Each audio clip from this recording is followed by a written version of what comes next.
Are you on? Can you hear?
Welcome everybody to the September 3rd, 2025 meeting, special meeting of the Fairfield Board of Education.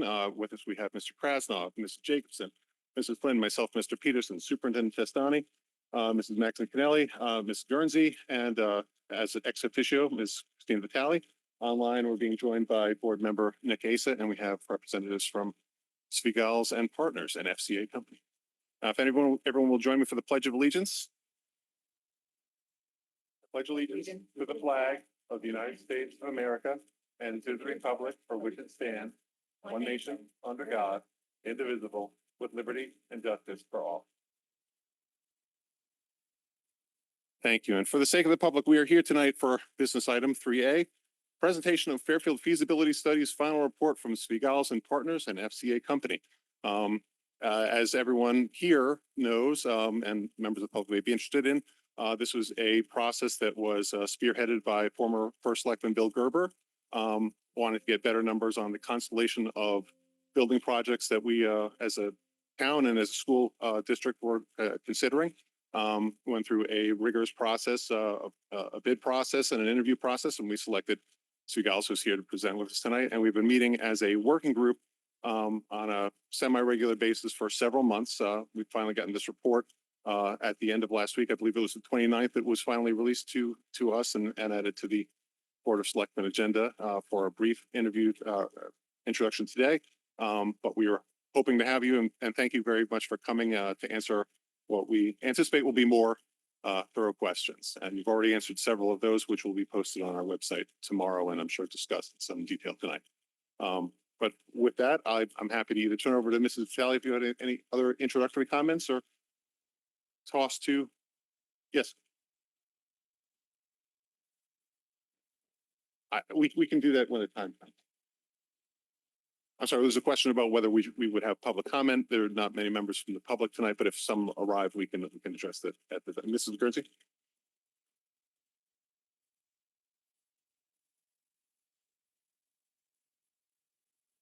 All right, that's fair. I would ask you to click your microphone next time, because we're all out of habit with that. But Mrs. Guernsey made the point that if people see that there is public comment, they may come down and feel free to comment, which I think is warranted. The reason the agenda was the way it is because the bylaws are specific in how special meeting agendas can be created. But I'm very open to having public comment if it's here, as long as it is on the presentation, which is the item that is on our agenda. So I will say, if there is unanimous consent, I would be happy to open, if we have time at the end of the meeting, for public comment on this presentation. I'm seeing general assent, and so we can go ahead with that. I guess, Mrs. Vitale, do you have anything else to say in terms of introduction? Hi, everybody. Christine Vitale, First Selectman. I think that you covered it. I thank you for allowing me to join in this discussion and look forward to having it. Just for the board's information, this Board of Selectmen appointed members to the Dwight Building Committee today at the meeting. So they're ready to move forward.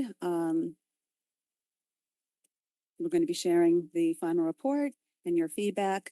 Very much appreciate that this was a town study, just to give better numbers and more options to the board to guide their decision-making. Appreciate that, this may or may not change things for you, but very much appreciate that the decisions on where our children go to school and what you want your programming to look like starts with the Board of Education in terms of educational decisions, that you are the town body for which that discussion starts. So thank you, and look forward to hearing the presentation again.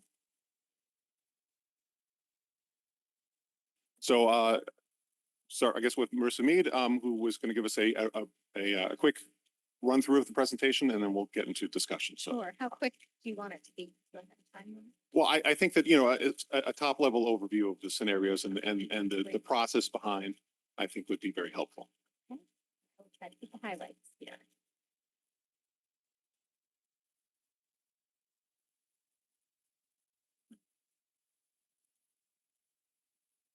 All right. My name is Marissa Mead. I'm a principal with FCA Architect. Our firm was brought into this process this past spring, April. Yes, it is. I don't know if I have to get really close. Sorry. Okay. The ultimate goal of this study was to look at a number of the town's educational assets, specifically the Dwight School, in order to update that facility and also include the CLC programming, the complex learning cohort, as well as looking at options to add an ECC of 5 sections at that location. In addition to the Dwight site, we looked at a number of other sites as well. So what I'm going to try to do today is kind of run through the highlights of the report. This is a dense report. It's 150 plus pages. So I'm going to just try to share some of the graphics, talk about the highlights, and then we'll get into questions, because I know there are a number of questions. So quickly, as a summary of the educational specification, so it's really kind of formed the backbone of what we're developing here. The ask was to look at renovation addition at the Dwight School to accommodate their student population that's anticipated in the 8-year enrollment projections, as well as students from the ECC program. In total, that's 392 students. And so our project is looking at a program that accommodates that number of students, and then also analyzing the projected reimbursement based on that enrollment. We received the ed spec, and what's represented on this page in the graph, in the chart, is the summary from the educational specification document. What you can see in the lower right-hand corner is the total of net square footage that's calculated based on all of the requested program spaces. That square footage, of course, does not include a lot of additional space like mechanical areas, corridors, stairs, elevators, wall thicknesses. And so in order to determine the approximate size of the building that should be anticipated, we add a multiplier. In this case, we used 1.38, which is an average of some typical projects that we've been working on recently. And so we're looking at a total gross square footage of about 77,000 square feet, which is sort of the anticipated target when we're developing concepts, particularly for new build. A large part of our process involved going out to the existing project sites, building sites, and doing an existing conditions analysis on the different properties. The first one, of course, was the Dwight Elementary School. This is a building that is about 60 years old. It was originally built almost entirely in one construction cycle, but there is a small addition that was added very shortly after the initial construction. One of the major challenges of this site, if anybody has been there, is that it has a huge grade change across the property. So there's about 125 feet of grade change from one side to the other. It also has aging septic systems. Some minor structural repairs were noted. And then one of the more major concerns was this sort of suspicion of moisture infiltration at the media center, either the floor slab or the foundation, where there's humidity and olfactory concerns noted. At the Jennings site, we took a look at this building, also a similar vintage in terms of the age. This is a site that's shared with the middle school, and it's fairly tight. There's limited room to expand the school. And there's a small amount of wetlands, but it doesn't seem to be, it's minor enough that we can avoid it. One of the bigger issues at this site, one of the bigger challenges is the traffic congestion. So a traffic study was undertaken as part of this process, and some recommendations have come out of that to help ease some of those concerns. We also looked at Mona Terrace, which is the Bigelow Senior Center and formerly the Child's Garden. For this property, we were looking at, the potential of doing some sort of combination of either ECC and Senior Center or the entire building as the ECC. We'll jump to those concepts in a moment. Here, the biggest challenge is that the site is in a wetland. So you can see on this map here that the entire property is really in the 100-year floodplain. This represents a little bit of a challenge with the financing. There are some FEMA restrictions that would really put an undue burden on any project that's over about $3.5 million, because it would require lifting the building up or building new as opposed to doing any kind of renovation. We also took a look at the Osborne Hill School. At this property, we were not considering a renovation of the existing building, but just an expansion to include the ECC of 5 sections. And here, again, it's a fairly constrained site, but I think you'll see in the concepts we were able to locate the addition in a place that made sense without having too much of an impact on the surroundings or negatively impacting the recreational field. The Giant Steps property at 309 Barberry, if anybody has been there, can probably understand that it's in pretty rough shape. The building has been abandoned for a number of years and was vacant for a long period before that. It has suffered from vandalism and exposure to the elements.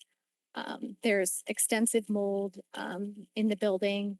And based on what we saw, it appeared that an extensive amount of testing would need to be done on structural elements to determine whether they were still viable enough to be reused. And it was our understanding, along with our consultants, that the effort and cost to undergo all of that testing would really not make any renovation scheme viable. So our recommendation was to demolish this building and rebuild or do something different with the property. And then finally, we also looked at the Riverfield Elementary School site. Here, sort of similar to Mona Terrace, a large portion of the property is within the flood zone. So by the time we got to this property and we realized that the presence of the floodplain, we and the committee decided it was best to sort of set this one aside and review the other options first. So we did not end up pursuing any concepts at this site at this time. All right. And if we jump into the concepts, so Dwight Concept 1A, this is a renovate in place with some minor tweaking to the gym area. What we wanted to do was see how much of the Dwight ed spec could fit in the existing footprint. And what we found is that it can't. The ed spec is too large to fit in the existing building. There's about 5,000 square feet that's completely missing from the building when we laid it out. And additionally, all of these areas that are hatched are smaller than required. And so if you zoom in here, for example, in the ed spec, we're calling for a classroom of about 900 square feet, where in reality, what we have is 777. So they're undersized to a degree. And then a number of spaces couldn't fit in the building. If we jump to the next concept, this is sort of taking the next step where we said, okay, let's renovate that existing building, but then add on to accommodate the additional Dwight program. So here we're putting on an addition and reconstructing the gym area to bring that up to the proper size. We located the addition in sort of tucked into the hillside here. Get to the floor plan. You can ignore what's on the right, but the addition is sort of tucked into the hill. Let me get to the site plan. And one of the benefits of this is that that addition can be constructed and have all of the staging sort of on this upper level so that the existing building can kind of remain in operation while the addition is being built. And then through a series of phases, the renovation could potentially be completed while students are in the building. This is, a complex idea, having students in the building while renovations are taking place, but it's something that could be reviewed once a construction manager is on board to develop a logistics plan.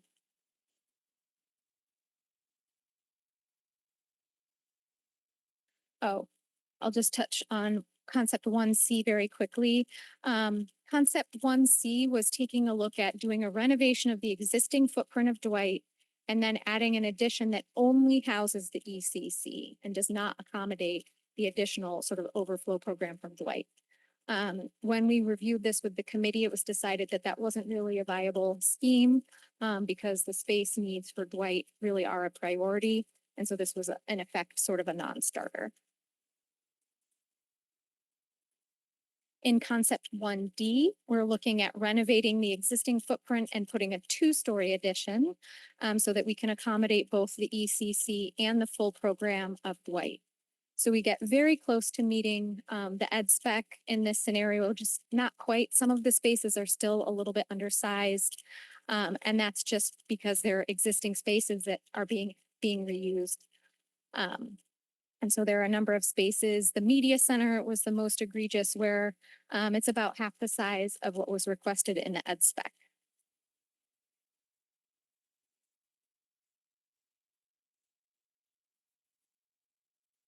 Then concept 1E is an all new construction concept.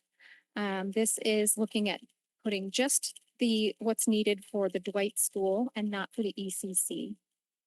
And here we're looking at siting the building into the hill. And we chose to do this for a few reasons. One, some previous studies had looked at putting a building on the upper terrace. So the town already has some information from those studies and conceptual drawings. Additionally, because there's this really steep grade change, The building is much better at traversing that grade change than either playing fields or parking. And so we're able to use the building as the transition, and we get a nice big flat area for our parking and drop-offs. And we also still maintain an area for play fields at the upper level, large enough for some recreational soccer or other recreational activities. And this was also cited, if I can just use my mouse to highlight where the existing building is. Again, we wanted to cite this building so that the new construction could be built while the existing school remains in place and operational. So construction and activities could be accessed from the upper level, and maintaining a separation between the construction area and the school, the existing school. And then similar to 1E is 1F, which is also a new build, but slightly larger to incorporate the ECC. And in this case, the ECC is located in this wing on the upper level. And so it has its own driveway and drop off that's right at grade, so that those preschool kids are coming directly into their wing of the building without having to travel through or go up and down stairs.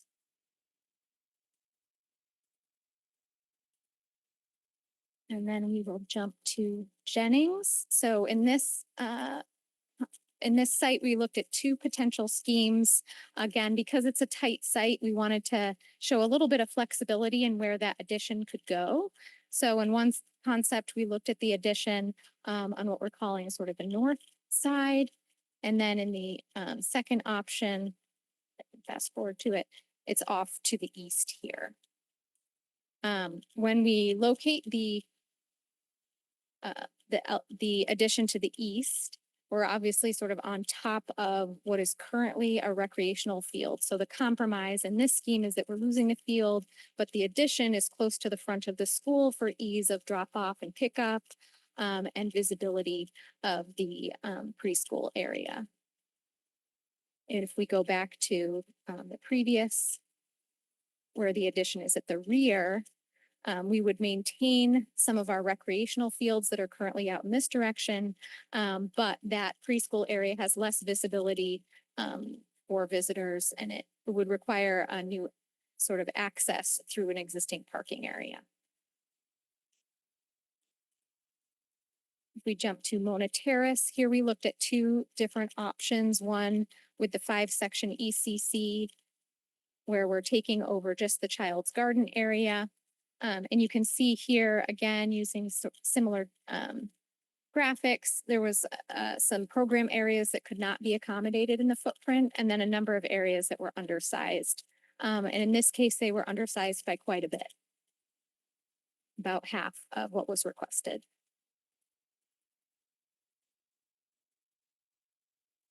And then in Mona Terrace, option B, we looked at putting the entire 10-section ECC in the building. Again, we run into a similar problem where those existing room sizes are just too small compared to what was requested in the ed spec. So they're about half of what was requested in terms of size. Then we also looked at the Osborne Hill elementary school for the potential of a 5-section ECC.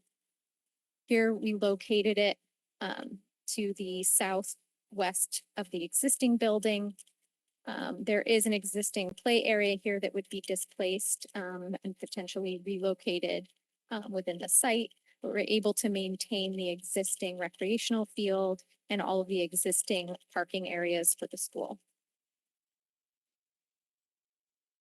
And then finally, at the Giant Steps site, we looked at a new build here. And I wanted to point out that this is a 10-section ECC as well. And one of the things that we looked at for this site was the potential to connect to Mill Hill Road so that we have additional access to the site in addition to the Barberry Road access that is existing.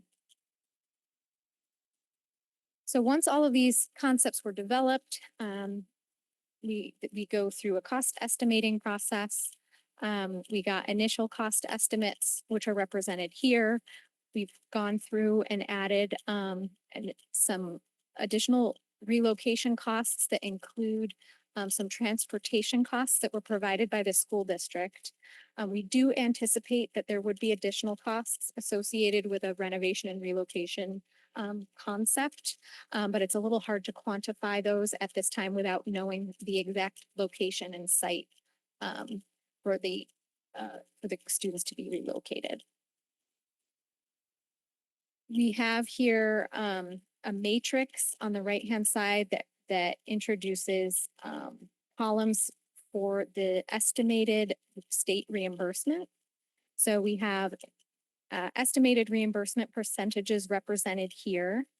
So new construction options get a lower reimbursement rate by about 10 points. So currently at the state, new construction projects in Fairfield get a reimbursement of 17.5, where renovation projects get a reimbursement of 27.5.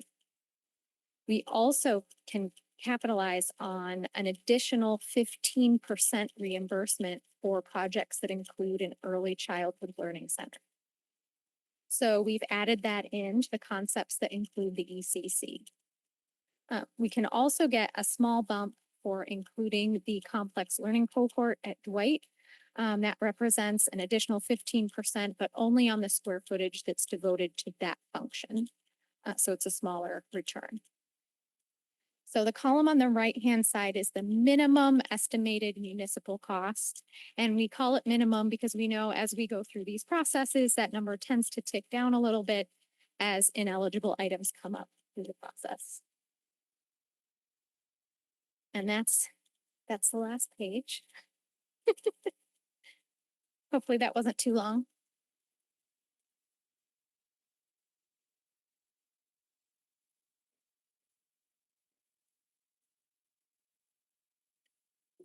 Thank you very much. I think that was exactly the right size to tee us up. Okay. Obviously, we're going to want to go into far more depth on Mhm. these. I had thought that we might go scenario by scenario. If anyone has a better idea, I'm happy to do that, but that way we can go through the book in the appropriate order. Yes, Ms. Guernsey? There are a couple of scenarios that are not feasible, so maybe we could skip those. I mean, they're in this book. I thought they were going to be removed prior, but I mean, I don't know if we need to spend a long time on the ones that. I'll entertain questions on any part of the document. All right, I mean, I think naturally the discussion is going to go on the ones that are in more detail in the presentation.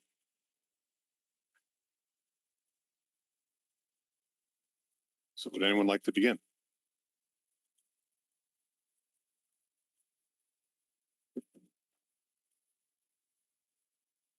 Yes. So Does anyone have questions on 1A? Mrs. Flynn? This is a little bit of a process question. Just Dwight is a little bit different. I have a few like baseline questions about the Dwight site. Is that all right with the chair? Sure, I think that's fine. So I guess this is, thank you, first of all, for all your work. Thank you for looking at our facilities. Thank you for this information and the answers to the questions very quickly. I just have some baseline questions. There's a lot in this document about athletic fields, which I think is phenomenal. I'm a huge advocate. I've been trying to add that inventory as long as I've been doing this work. But it does seem to me like there's a little bit of focus on preserving fields at certain sites versus others. Can you give us some insight into how that drove any decisions or any concepts or planning? I think our priority, of course, was the school. Okay. Following that is if there was an existing recreational field to try to preserve it if possible. Okay. Some of the sites are tighter than others. And so, for example, at the Jennings Mhm. site, we did try to look at two options, one that we felt was probably a little bit better for the ECC and one that was okay for the ECC, but allowed for more fields to remain. And so that's why there were two options presented for that So particular site. that's wonderful. Thank you. So the priority was never, obviously, if you can preserve fields, we want to preserve them, but that wasn't the driving force behind design No. work. Okay, great. Yeah. I'm going to keep going if you don't mind. Following in a similar fashion to that, I asked this in the question, was a concept explored for the upper fields at Dwight? And you cited some previous studies. I didn't find those in the appendix. Which studies were those? So those, I believe, were completed about a year ago, and looked at locating a new building at that upper terrace. That was a Silver Petrocelli. Oh, it was the Silver Yeah. Petrocelli Mhm. documents. Okay, wonderful. Thank you.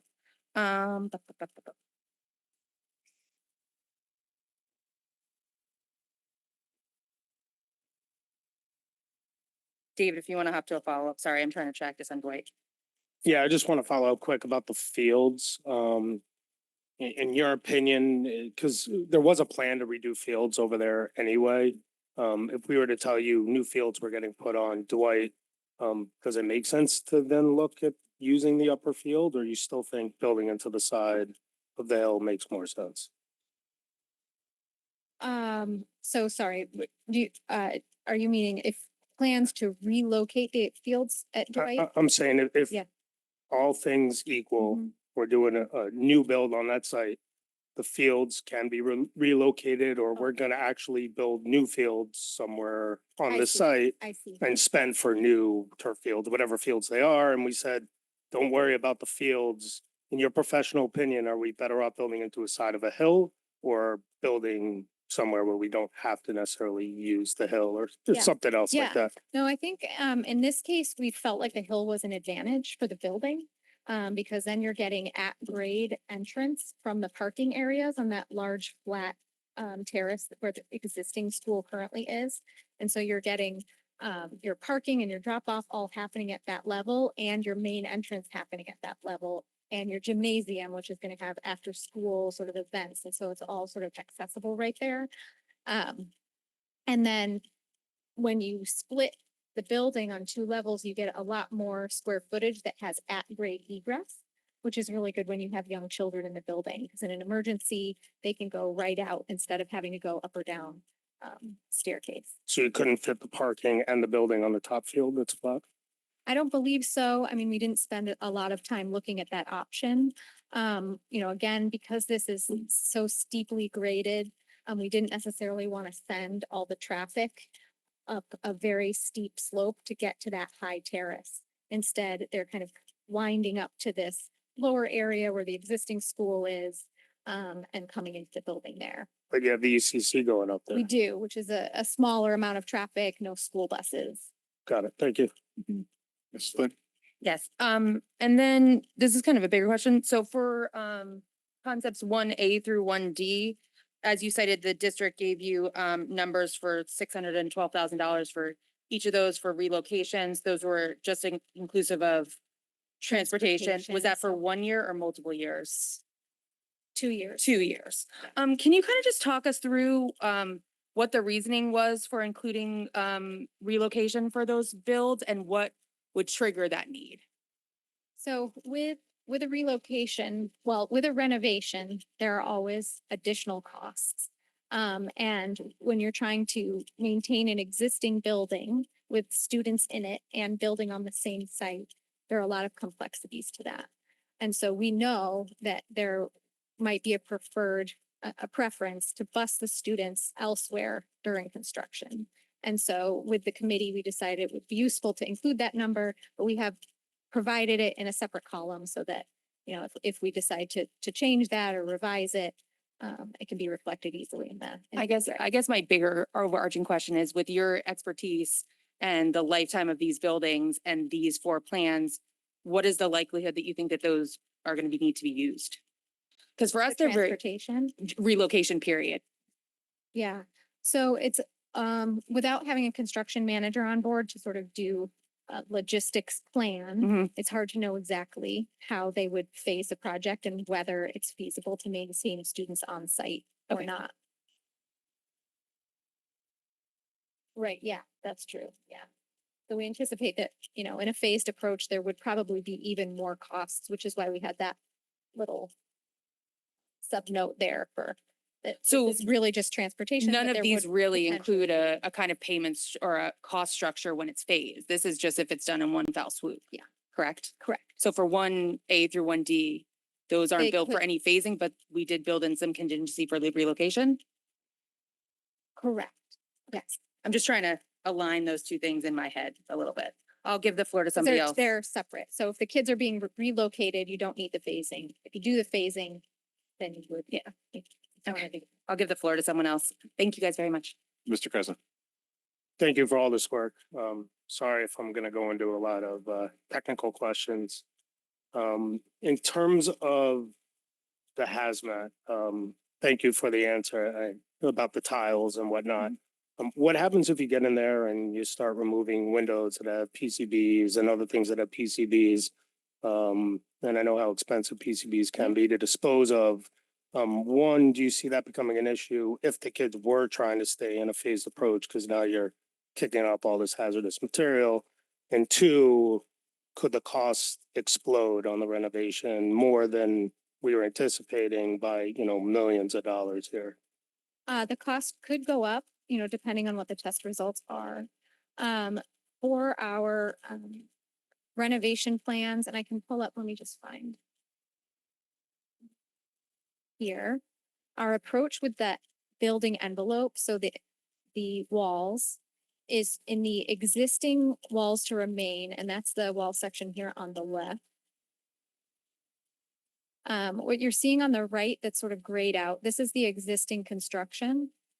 And so what we're proposing is to really leave that in place. And our new facade system comes on top of it. So we're sort of encapsulating that exterior wall, which minimizes the amount of demolition that's happening. So there may be some PCB issues as you're replacing windows. But generally, we're trying to minimize the amount of demo that would be happening at that exterior wall. So this is gonna be a lot of encapsulation. So down the road, we will still have to deal with these at some point if we do demo the building. At demolition. Yeah, correct. Okay. Thank you. Mhm. Should I keep going? I got some more, yeah. Thank you for that. I apologize. I had mine written out just by all of Dwight, so I gotta try to figure out which ones were one and which were others. So this one pertains to a lot of the renovations as well. And you did answer it a little bit, the moisture in the foundation. Are there any concerns that, obviously you're gonna encapsulate it and basically put another, I guess, support foundation around it. So it's almost like kind of building a new building around the current building. Any concerns about that moisture though, or maybe the foundation settled or those exterior walls are gonna be a problem? My worry is with my experience with renovations, as pretty as this number may look on paper, I have a much higher contingency for renovations than I do new builds. And I did ask that in another question. New builds typically are fairly straightforward. Obviously, you do have some things that jump out and things happen.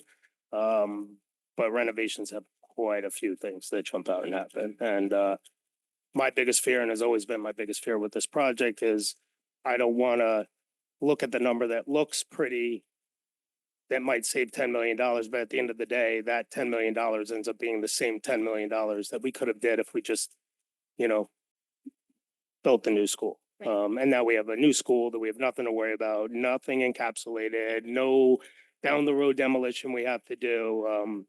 I like thinking long term and doing the more practical.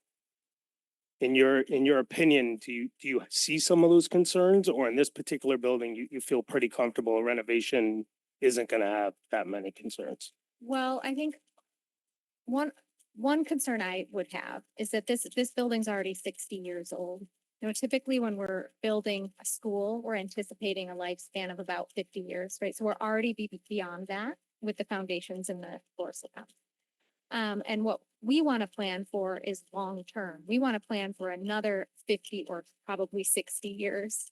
And so when you're pushing the life of those building systems and that concrete, yeah, I mean, there are concerns, that there are unknowns that you have with a renovation that you don't have with a new build. Thank you. So beyond its useful life, the current building's basically beyond its useful life. So to an extent, we're building a new building. It's whether we're building a new building around the existing building or building a new building, starting from scratch, Yeah. building a new building, pretty much. Okay. I think that kind of answers a lot of my other questions on the renos. Thank you. I feel like this is a good model talking about a structure at a time. Mrs. Flynn? Sorry, I forgot one. Could you guys just talk to the septic? I think it was pretty consistent from 1A through 1F that it would stay in a similar location, Yes. the so- leaching fields. Could you Yeah. could you just speak to the current state of the septic?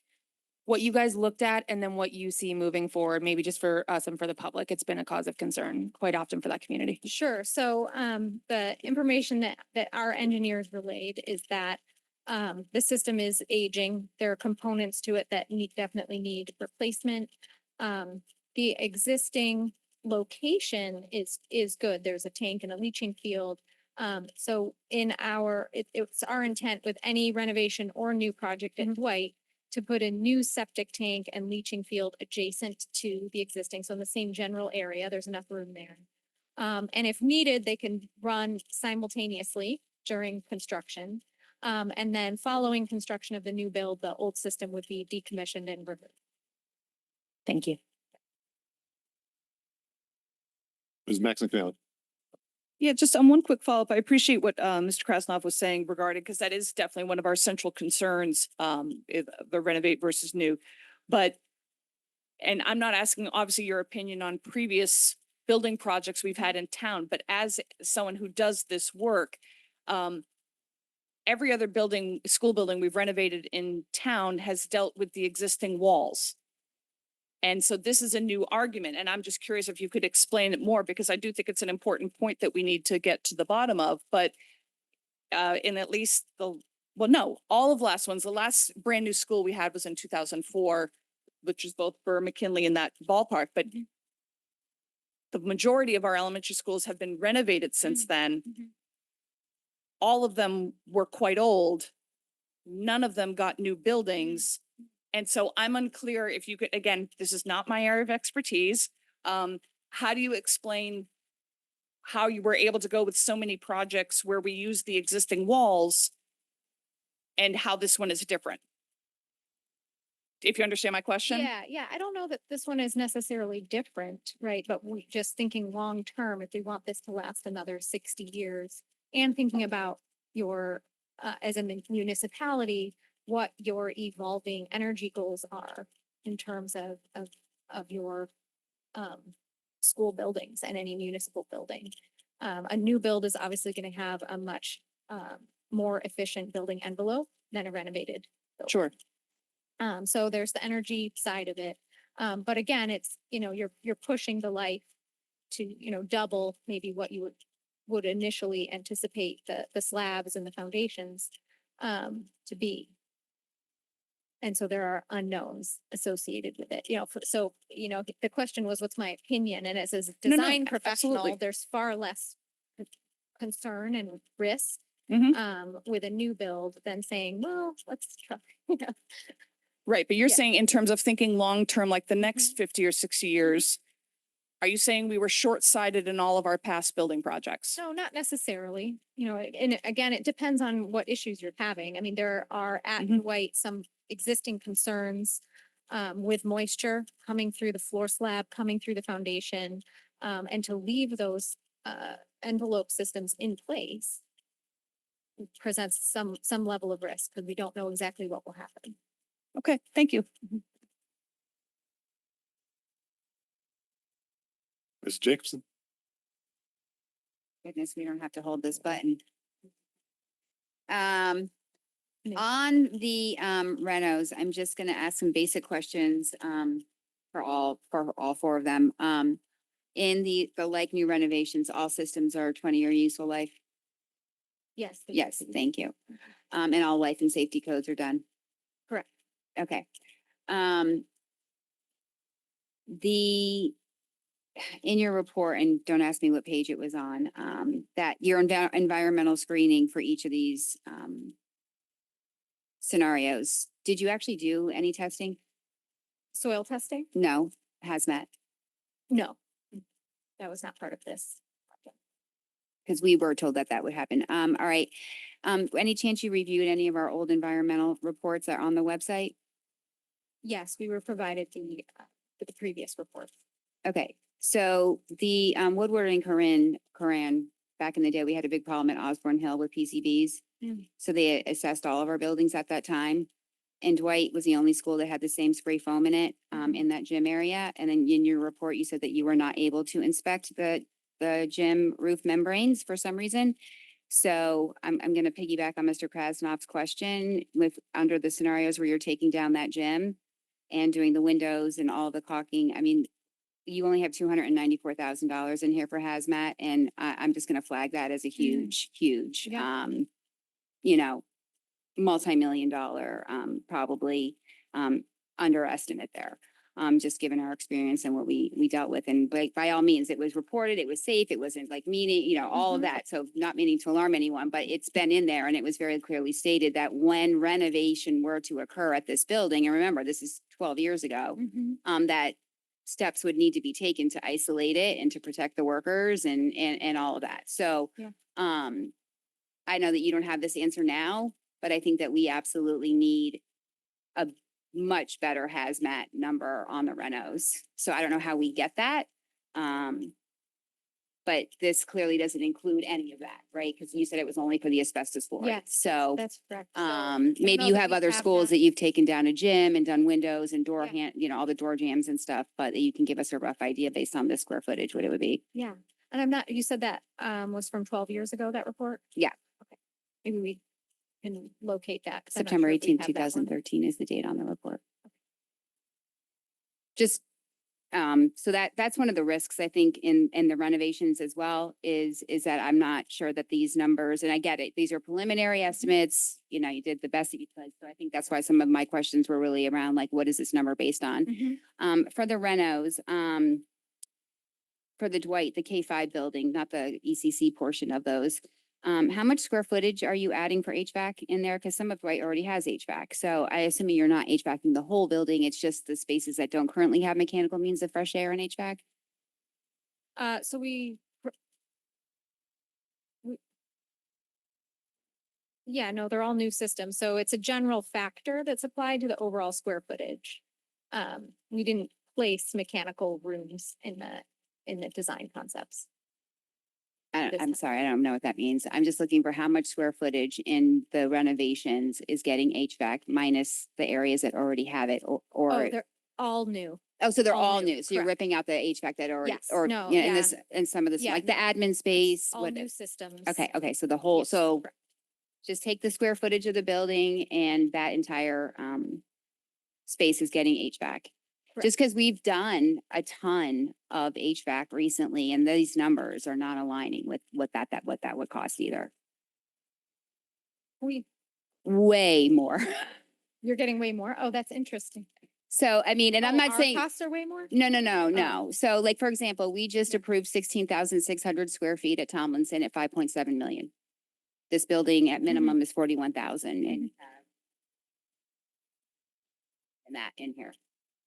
So again, that's just another item. Sorry, Mrs. Matt, did you have a follow-up? Okay.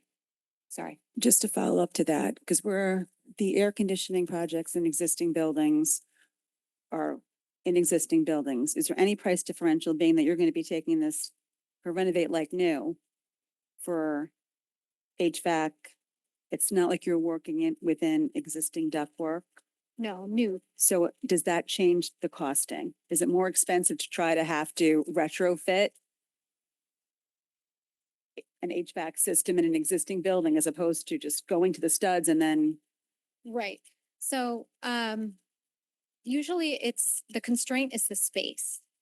Right? So we have smaller areas to run ductwork. And so in a couple of the schemes, it's noted in the narratives that a VRF system, for example, was used in some schemes because it can more directly supply the HVAC to smaller spaces without running lots of ductwork and equipment across buildings. We don't have as much space to do that. So it sometimes impacts the system selection. I'm just trying in terms of That would be the. comparing pricing for an Mhm. existing building and a system that's being put in an existing building that has constraints, as opposed to putting in a building that potentially doesn't have, that you're starting from scratch. And that's, Yeah, I think that's a very good point. If the comparing apples to apples, because the estimates you're getting right now for these renovations will have not only the harder cost to install, you have children there, you have to do it certain times, so there's added costs for building at that time. There's also added, probably the burden is on the number that you're mentioning, whereas on ours, the burden is at the bottom of the line. So you have a project, you have to hire the contractor, you have to do protection, you have to have dumpsters, you have to have supervision. All those things are lower on the page at the bottom line than that. So well, we have to look at the per square foot cost for those systems. And that's where it's probably in a renovation, it would be more expensive than a new building to put in same air conditioning system. You're putting a new roof then? Excuse me. And this comes with a new roof then? Yeah, all systems in the renovated new have 20. So for 1D, I think, I'm just gonna follow up. I think Mrs. Flynn might have mentioned this. A lot of our K-5 spaces aren't meeting ed spec. Was there not a way with the addition, maybe putting ECC in the main building or anything like that? Was there any way to get those spaces properly sized? There just wasn't a way to do it, right? There, you could change the layout within the building. What we're representing here is a diagram that has the square footage needs, the total needs. If you wanted to prioritize the classrooms, the grade level classrooms, you could swap those with where we're showing the ECC classrooms. That's just, it's a function of the exact layout, but it doesn't impact the size of the building or the cost that's represented in this report. Okay, I think those are my big high levels on the renos for right now, other than the relocation. So we had gotten a much larger number on the transportation costs to relocate kids, but that was to multiple buildings. Is this new? And I'll just defer this over to the superintendent. Is the lower number that we're being given here now for 2 years because they would be going to one location? No, this was the number we had talked about at the facilities. It was 566 for 1 year. This is net because we already transport kids Okay, so, from Dwight. So this is net for 2 years. and is that to multiple sites or to one site? No, this was trying depending on the approach we took. We used the number that was used, the approach that was used for McKinley. But it wouldn't vary too much if it was, whether it was from one location or from bus stops. So, I mean, we had some conversations. This was the best estimate we could get until we had a better understanding as to which kids were going exactly where. So it was multiple sites then? Multiple sites, correct. But we don't know what that looks like. Again, we have no sites. And I think we talked about that at a couple of the facilities committee meetings when we were trying to put a number on relocation costs that unless we have something more definitive, we're just spinning our wheels when it comes to trying to estimate what the cost will So be. that has not been able to be finalized yet, where they would go through this process? No. There was some things that were thrown out there several meetings ago that we were not charged to actually follow through with, and not sure if those things were followed through with as of yet. Okay, all right, thank you. You're welcome. For now, Mr. Peterson, that's what I have. I guess, does anyone have any more high level questions about Dwight before we? Sorry, did you want to go into the new builds? You want everything for Dwight? I'm sorry. I think generalized questions about the Dwight site and and we can go scenario by scenario once we get down there. No, I think that. No, Katie came up with that and I actually think that's a good idea. Mrs. Guernsey. Just, thank you so much for this presentation. I think that maybe this question might be through the chair to the superintendent, but I'm just trying to understand, in the past, when we've talked about complications with our preschoolers, going upstairs, going downstairs, I never really understood that. I don't personally have concerns about that. But I mean, we do have multi-level buildings that are here. So what was discussed around that issue of stairs and preschoolers? Again, not my concern, but it's come up with this board so many times. Just wanted to see how it was addressed in this working group. Wasn't something that we discussed at all regarding stairs. There's been several discussions here at the board table about elementary kids not being able to go upstairs, and we have multiple schools where they do, so. But that seems to be something that's mentioned here, that we've used words like double decker and things like that. I mean, second floors are common in many elementary schools. I think in the design where the ECC is on the second floor, it is at grade. So I think that's what makes that easily accessible for 3 and 4-year-olds. Thank you. And I Yep. recognize that thoughtful design, and I just wanted to know if that was something that was covered, because for some reason it just is a repeated topic here and I never totally understood it. So thank you.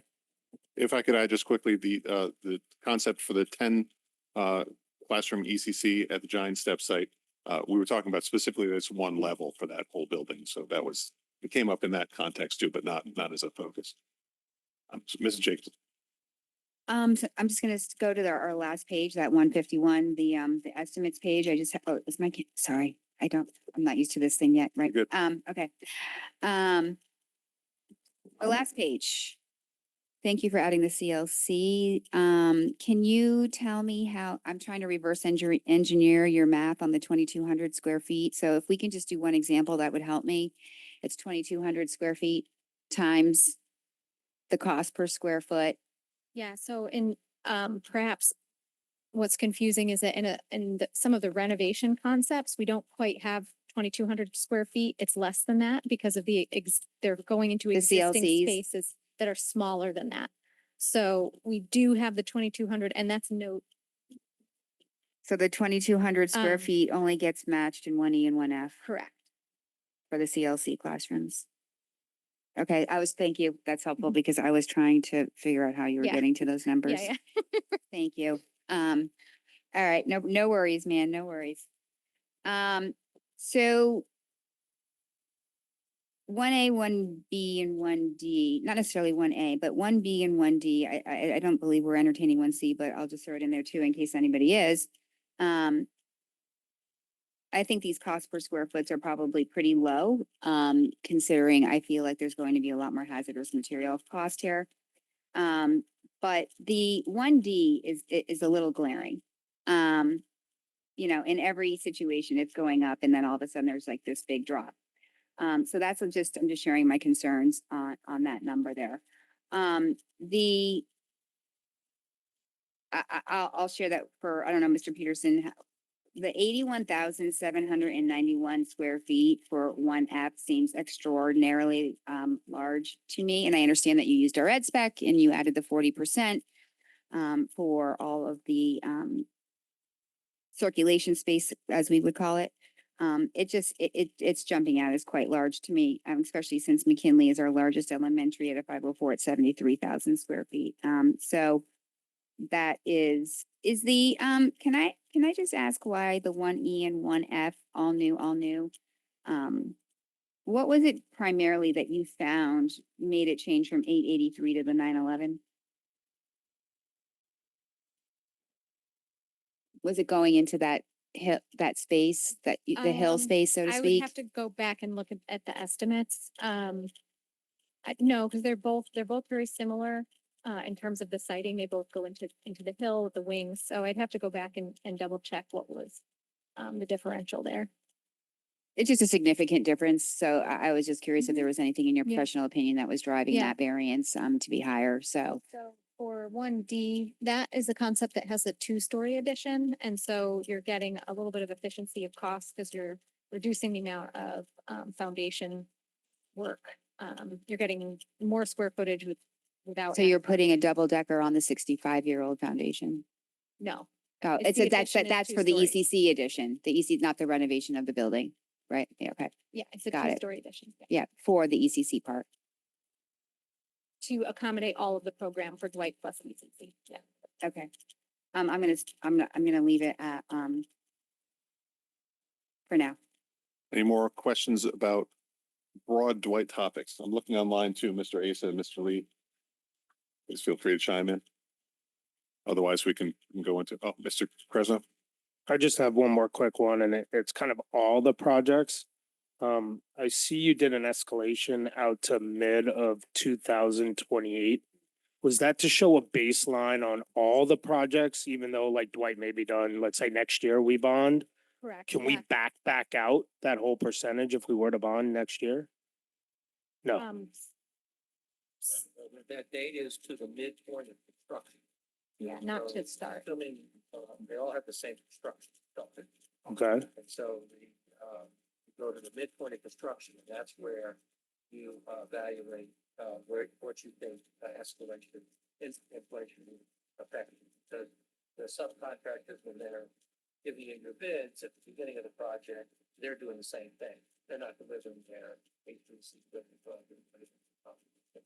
The procedure for most of my construction managers is to use the midpoint of construction and use the interpolation. so then to that point, if any of these other projects are pushed out later, then there's actually a higher escalation too. Okay, that's what I was trying to understand. Thank you.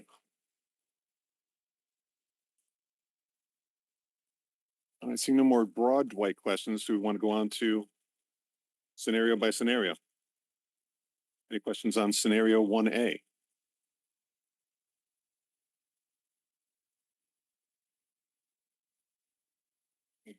It's a big report, so please take your time to.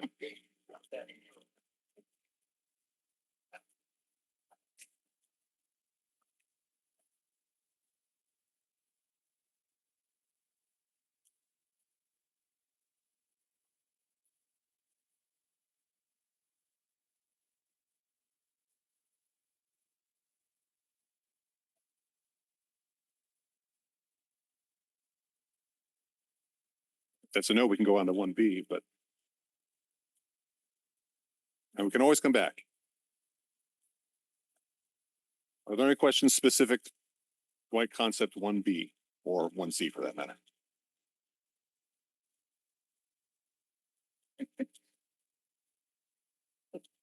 Online, Mhm.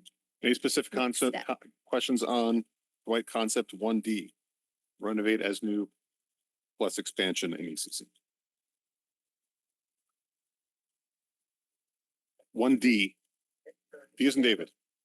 Go for it. Oh. Oh. Mr. Asa, you have a question? Mr. Krasnoff. Not to go back to the moisture, but on 1D, you had mentioned whether we do a renovation or a new build that, you know, the reason you're gonna do slab is because of the frost and the moisture. It was in the report. That's kind of my concern building into a wall. Are there concerns? I know you'll say there's drainage and whatnot, but over time, and I know you're gonna put some kind of release for the pressure. That all makes total sense. But aren't there some additional risks with that moisture and everything, or no? As long as it's done right. I only ask because I actually went to a school in our neighboring town, Coleytown, that is built literally into a hill. They also had a massive mold problem and had to renovate the entire school due to it sitting on a hill. And my big concern, and I know things have changed a lot since buildings were built many years ago, but I'm always worried when I hear build into a hill, just from my experiences building into a hill, that it comes with extra risks. And whether it's a renovation or a new build or anything, that's one of my concerns. Also, anything that's built in the hill, I'm assuming probably won't have windows. Or are you building out a space, a buffer between the hill itself? I'm assuming they won't, right? Correct. So the windows that wouldn't get, the rooms that don't have daylight are mechanical spaces, bathrooms, I get that. other functions that don't need daylight. Similar to if you had a box, the internal rooms would be those rooms, right? Right. I get it. And in terms of the presence of groundwater, our initial geotechnical explorations didn't show a water table issue where we're locating the building. So that's below where we would have our foundation walls. And again, the waterproofing systems are vastly superior to Right. what was used many years ago. And the inclusion of the drainage for reducing hydrostatic pressures is sort of a belts and suspenders way to help prevent those issues from arising. Anything additional? Yeah, I'll just say that, we've been pretty successful with schools, in the area, doing this properly. We would highly recommend during construction to have those areas observed on a regular basis of the installation to do just exactly what you said, because it's just, you leave one thing out one day and you can cause problems for years. So we would see enhanced observation of that area and to make sure what we're prescribing is properly installed. And we also try to put spaces against it that, should there be an issue, you'd see it easily like a mechanical room and be able to repair it properly. No, and that being said, on the flip side, is there a benefit to building into the hill in terms of geothermals and stuff like that? Is that the really big benefit about building into the hill, that now you could put in geothermal systems easier and stuff like that? Is that why the prices from geothermal seem to be a little bit more approachable than I've seen in previous projects? It'll give you more insulation, it doesn't do geothermal or not geothermal, it's irrelevant because the wells are elsewhere. But it does give you a better thermal, as you know. Burying a building is the most efficient thing. You hardly have to heat or cool. So you will get benefit from that. Got it. Thank you. Mrs. Jacobson. I'm on page 79, guys. I'm going to talk about the floor plan for a minute on 1D. I'll let you get to some of the spaces for the ECC were not labeled, like the principal, like most of them have all of the square footage labeled. So the principal's office, the assistant's principal office, and the conference room didn't have any square footage. Can that be a follow-up possibly to get those? Yes, definitely. We're someone is working on it right now, actually. Okay, all right, thank you. And then there was no social worker or psychologist listed, and you have something here called ECC worker. Was that supposed to say ECC Correct. social Those- worker? That whole area of labels is just incorrect, the ones that were missing the square footage. So that's what's being updated. right Okay, now. and is the ECC faculty lounge becoming the psychologist office? Sorry, say that again? Is the ECC faculty lounge becoming the psychologist office?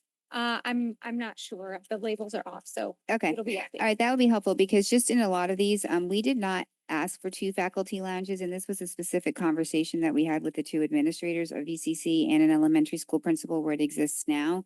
And it had originally been proposed with 2 separate faculty lounges, but upon conversation with the building administrators and us and ultimately the board, that it would be nice for them to have one space. And so that 600 square foot lounge that you have on here for the faculty lounge was made to 825. So was there some sort of a different executive decision made to split them? No, so there's a faculty lounge located up here, which is Yep. the correct one. Yep. And this is based on the ed spec that was The approved. ed and spec is provided only to us. one faculty lounge. Correct. But you So have what I was another one saying, down here. yes, so exactly. So these labels down here that I'm circling with the mouse are incorrect. Okay, so the And hall that's has what's to, being okay, updated. okay. Thank you. Let me ask you about this cafeteria multipurpose. You're not changing that right now, and it's much larger than we called for in our ed spec. There's a stage in there right now, right? Yes.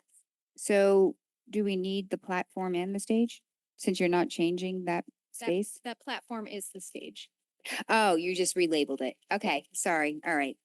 So that's the existing. That's not new. Okay, because that was in the thing. All right. So we're not, so you subtracted that 900 square feet then from this floor plan because it's already there.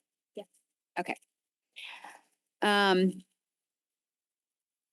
I didn't see the sped resource room, so maybe that's a follow-up in here for 450 square feet either. And just, I already asked my question on why the K5 spaces are too small. So thank you, Mr. Peterson. I just wanted to ask those questions on that floor plan. Thank you. Any more scenario? Oh, Mrs. Maxon. Just one quick follow-up on all of these, and that's one A through one F. My way of reading this and reviewing it had really been about where the walls were. You know, that obviously, and maybe Mr. Peterson, you can correct me, this isn't what's going to the building committee. I mean, they're going to use them, obviously, you've provided a tremendous amount of material that's going to help the building committee with its work. But where we put a wall, what we decide as an office or whatever, I mean, this is just, it's a placeholder. It shows that there is a space hypothetically designated to it, but there's nothing about this that says we can't change this office and swap something out, correct? But what kind, this is really especially for, here's the perimeter, I guess is how I was viewing this. Because I definitely didn't look with that level of detail that Mrs. Jacobson had done. And I appreciate that because obviously that'll eventually happen, but that wasn't the purpose of this. Correct. Thank you. Mrs. Guernsey. So I'm like sort of stuck somewhere in between. So I was kind of thinking, I think too hard about things like, wow, this map has so many toilets on it. So like that seems like a lot of square footage and maybe we could rearrange it. No, but seriously, so many because what? toilets, like there's Oh. just so many Oh. bathrooms. So like I just started thinking about, because of the cost of the square footage. I mean, that's obviously what I'm getting at here. So there could be a thoughtful process that lowers the square footage. And so it's not just the perimeter could actually change with thoughtfulness. Like, for example, if the bathrooms replaced for both the cafeteria and the gym, but they were next to each other, maybe you don't need two giant since every single classroom has a toilet on both of those wings. I mean, I don't know. I don't really even want to think about that, but I don't know. I think that square footage is, that's that we're going to be talking about that footprint and footprints. We can, it's something we can play with too. So that makes it kind of tricky. I'm just thinking out loud and sharing. Thanks. I guess where some of the value engineering that we've heard about for past projects comes in. Any more comments on 1D or Mr. Krasnoff? I guess I'll kind of piggyback to that comment. So in terms of square footage and changing square footage, obviously in a new build, there's gonna be a lot more flexibility on what we change versus the renovation. And I do see in 1D, which to me seems like, I guess, the closest renovation to what we wanted.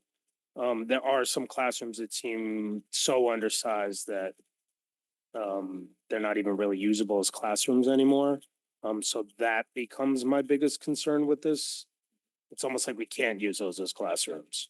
So I have a fear even labeling it a classroom. If it's 617 square feet, you're not going to be able to have a regular classroom. Maybe we change it to a flex space or something. I don't know. I don't want people to think that's okay, because as far as most of us in this room know, it's not okay. So I don't know, just food for thought. Keep going. If you have more questions, please. Mrs. Jacobson. I'm ready to move on to another. Well, let scenario. me do one last pass, make sure Okay. that no one online wants to comment on 1D. All right, we'll move on then. 1E and 1F. I did note the 30 bathrooms myself in 1F. So that was something that stuck out. The women's, I'm on page 92, guys. The women's and men's bathroom, are those single or multi? Sorry, what page? 92?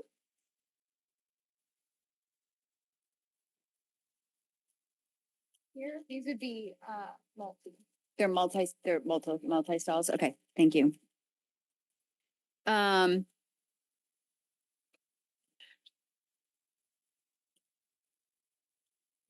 have a lot on the estimates, but we've already covered that. I noticed on the third floor though, here for 1F, for all of those classrooms, I see a girls and boys bathroom, but that's a whole separate story, but and no teacher, sorry, no adult. Is that? Do you have an adult on the third floor? Adult restroom. Yeah. There could be a single there. I mean, again, like this is a very high level, like Okay, facing all right, square just- it was footage and noted for not me. getting into the weeds of What is you know, the but classroom there something. labeled lab for 900 square feet?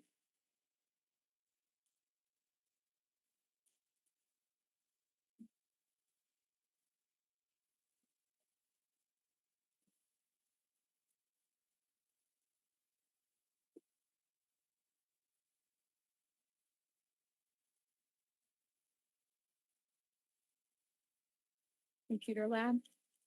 Computer lab is below it. I think that's an extra room.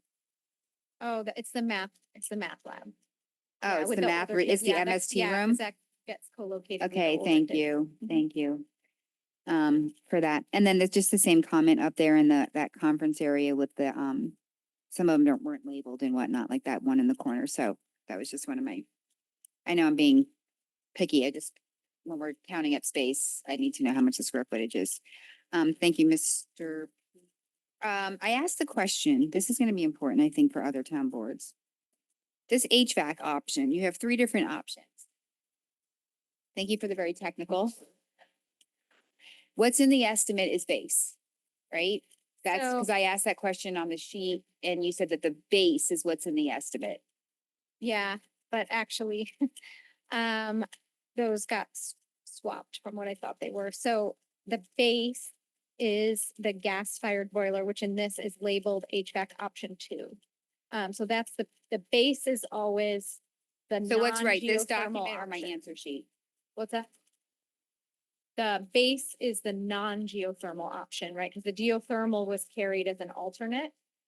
So the base is always the non-geothermal option.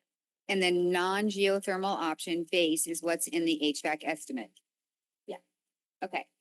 I have a few on this. What is the cost differential between the estimate on base versus alt 1, alt 2? Do you have an estimate on that? Yeah, that's included with the estimate document. So if we go, You have, I only have this as an estimate document.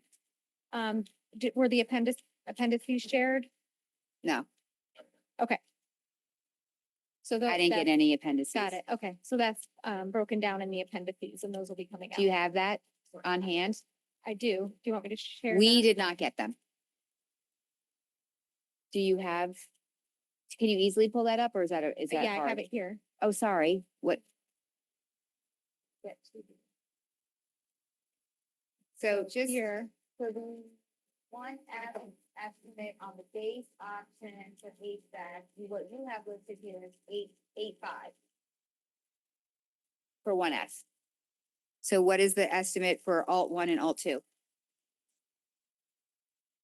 Okay, sorry, can you just read them to me? Alt option 1E, geothermal and Oh, lieu of it's- boilers, add $2,247,764. Alt option 1F, geothermal in lieu of boilers, add $3,018,949. Thank you, Jeff. Is there any, I mean, those are big numbers, so don't get me wrong, I'm not getting excited or anything, but, benefits, pros, cons to all 3 of these options. So that was one of my questions is what are there any high level pros to one of these 3 or cons? So with the geothermal system, what we're seeing right now is that the ROI is pretty long. And so most municipalities aren't opting for it because there's a great cost return. Municipalities we're seeing who are going for this are doing it to meet energy goals that they've set for themselves, or to have a healthier air quality, a more comfortable building condition. Those are the reasons that we're seeing school districts opt for the geothermal system over the standard gas fired. Okay. So it's, okay, I have to think about that. And there are some incentives currently, but with the current situation, it's a little hard to predict, how long those incentives might be available. For the geo? Yes. Which would reduce this estimate, then these estimates are not inclusive of those incentives. I noted that you Correct. put that. Okay. So it could be a little less, but we don't know. Right. That's all I have. Thank you, Mr. Peterson. Or comments on one E or one F? Comments, questions? Mr. Krasnoff. I just wanted to piggyback on the geothermal. I personally am glad you included it. I think as much green stuff as we can at least look at, solar, geothermal, et cetera. I think it's good. So I just wanted to say thank you. We're just seeing a lot of school districts asks for it, so we figured we'd just go ahead and do it. Always better to have more data points than fewer. Yeah. Comments on scenarios one E and one F? This is gonna wrap it up for Dwight, so if there's, we can always come back. Not taken off the table. Mr. Acer, Mr. Lee? All right, I guess with that. I'm all good. Me With too. that, thank you. Thank you both. I guess with that, we'll move on to high-level questions for the Jennings concepts. Mrs. Flynn. Thank you very much. Can you just talk me through a little bit, your conceptual designs in terms of the redesign in reflection of the information from the traffic study? That's a site I'm pretty familiar with. My kids did preschool, middle, and everything except Jennings over there, and I drive through there daily. I saw the traffic study there. I was actually really pleased to see a lot of the results, and I thought the drawings for at least the bus loop was very, very interesting. So I don't know if you just want to talk us through that piece of it before we kind of get into the building. It was just it was a very high highlight for me. Oh, good.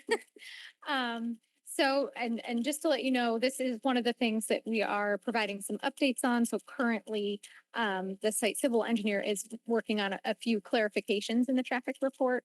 But essentially, there were kind of two major recommendations that came out of the report, and I can zoom in on the screen here.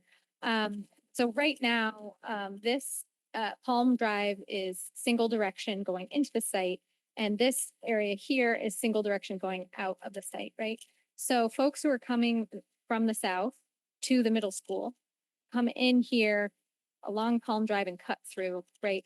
And that is conflicting with the parent drop off, which is queuing in this area and causing this like backup and congestion. So there were two remediation strategies recommended. One was to lengthen this drop off to pull that queuing out of the general circulation that's happening through the parking lot.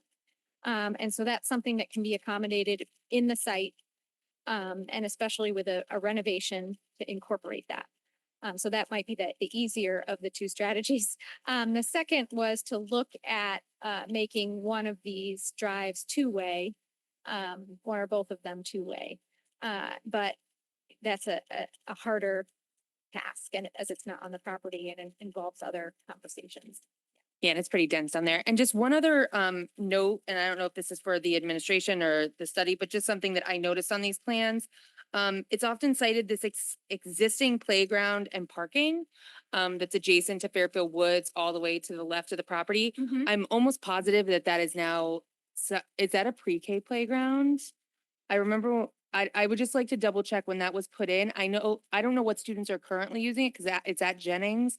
But I feel like there was, I don't know if it's a multi-purpose. I would just love to, if we're gonna lose any sort of play space at Jennings as we move forward, I would just want to be really on top of that. That area is so dense that anytime we may have to redo a playground or redo a field, I know it's kind of the last thing we look at in terms of these projects, but for outdoor space, it's just something I was looking at. So that's a very top level one for outside, and I'll turn over the floor for some indoor questions. Mrs. Maxicali? Hi, just one quick question. Based on the new sheet that we got, so I guess it would be 152, the added 15% CLC reimbursement, because Jennings, we're looking at a renovation and addition, and Jennings does have a CLC, does that mean that there's something missing there, or is there a reason it wasn't included? Because it's not being added, right? Okay, so even if it's being renovated, The language in the statute. That's says what I'm we're- not- I don't know. Yeah. so it has to be an ad? Yeah. Thank you. Ms. Jacobson? Page 24, there was a bunch of accessibility and recommendations, and I just wanted to verify that all of that on that page is in the estimate, and I can wait for you to get, I know we're all jumping around here on pages, starting with the high level stuff in the earlier part. About, sorry, the parking lacks of the required number of accessible, modernization of the chairlift, the ramp slopes, the in-toilet rooms that are not ADA accessible, the asphalt repairs, the platform lifts, the masonry, the tree trimming, the roof replacement, all, that's all in the estimate, yes? Yeah, so a standard renovation is gonna include updates to those and modifying bathrooms to ADA. I mean, there were some recent renovations in there to some of the bathrooms, so some of those have already been brought up, at least space wise. And the renovation in that case would be replacing finishes and fixtures, but not reconfiguring space. There are some limited areas like the kindergarten bathrooms that would need to be reconfigured to meet ADA. There's a limited number of those instances. Okay, and with the standard level that the town asked for renovation on the K-5 building, same question, those are getting all new 20-year systems? Yes. Okay, Well, hold on. We go through. Let me get to the mechanical. Okay.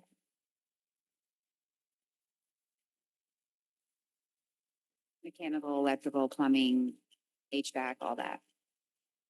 Oh, sorry, I'm in the wrong section.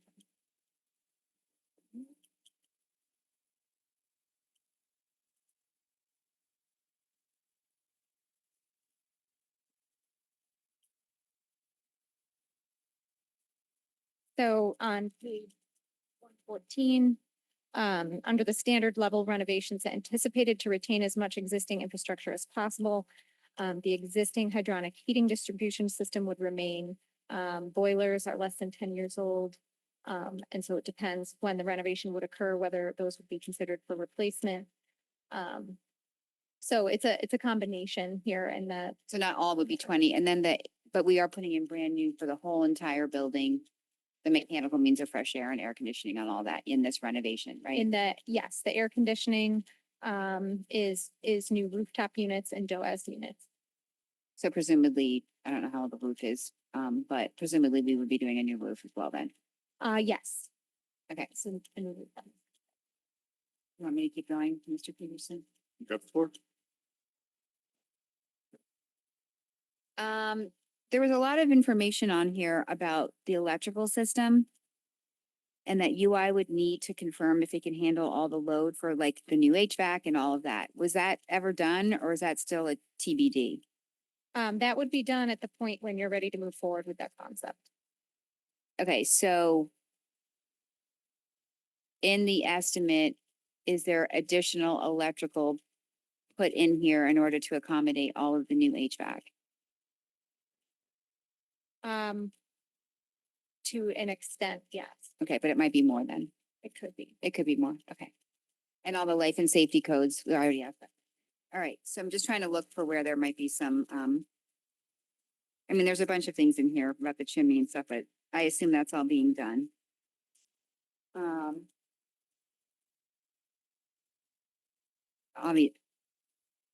Does this include,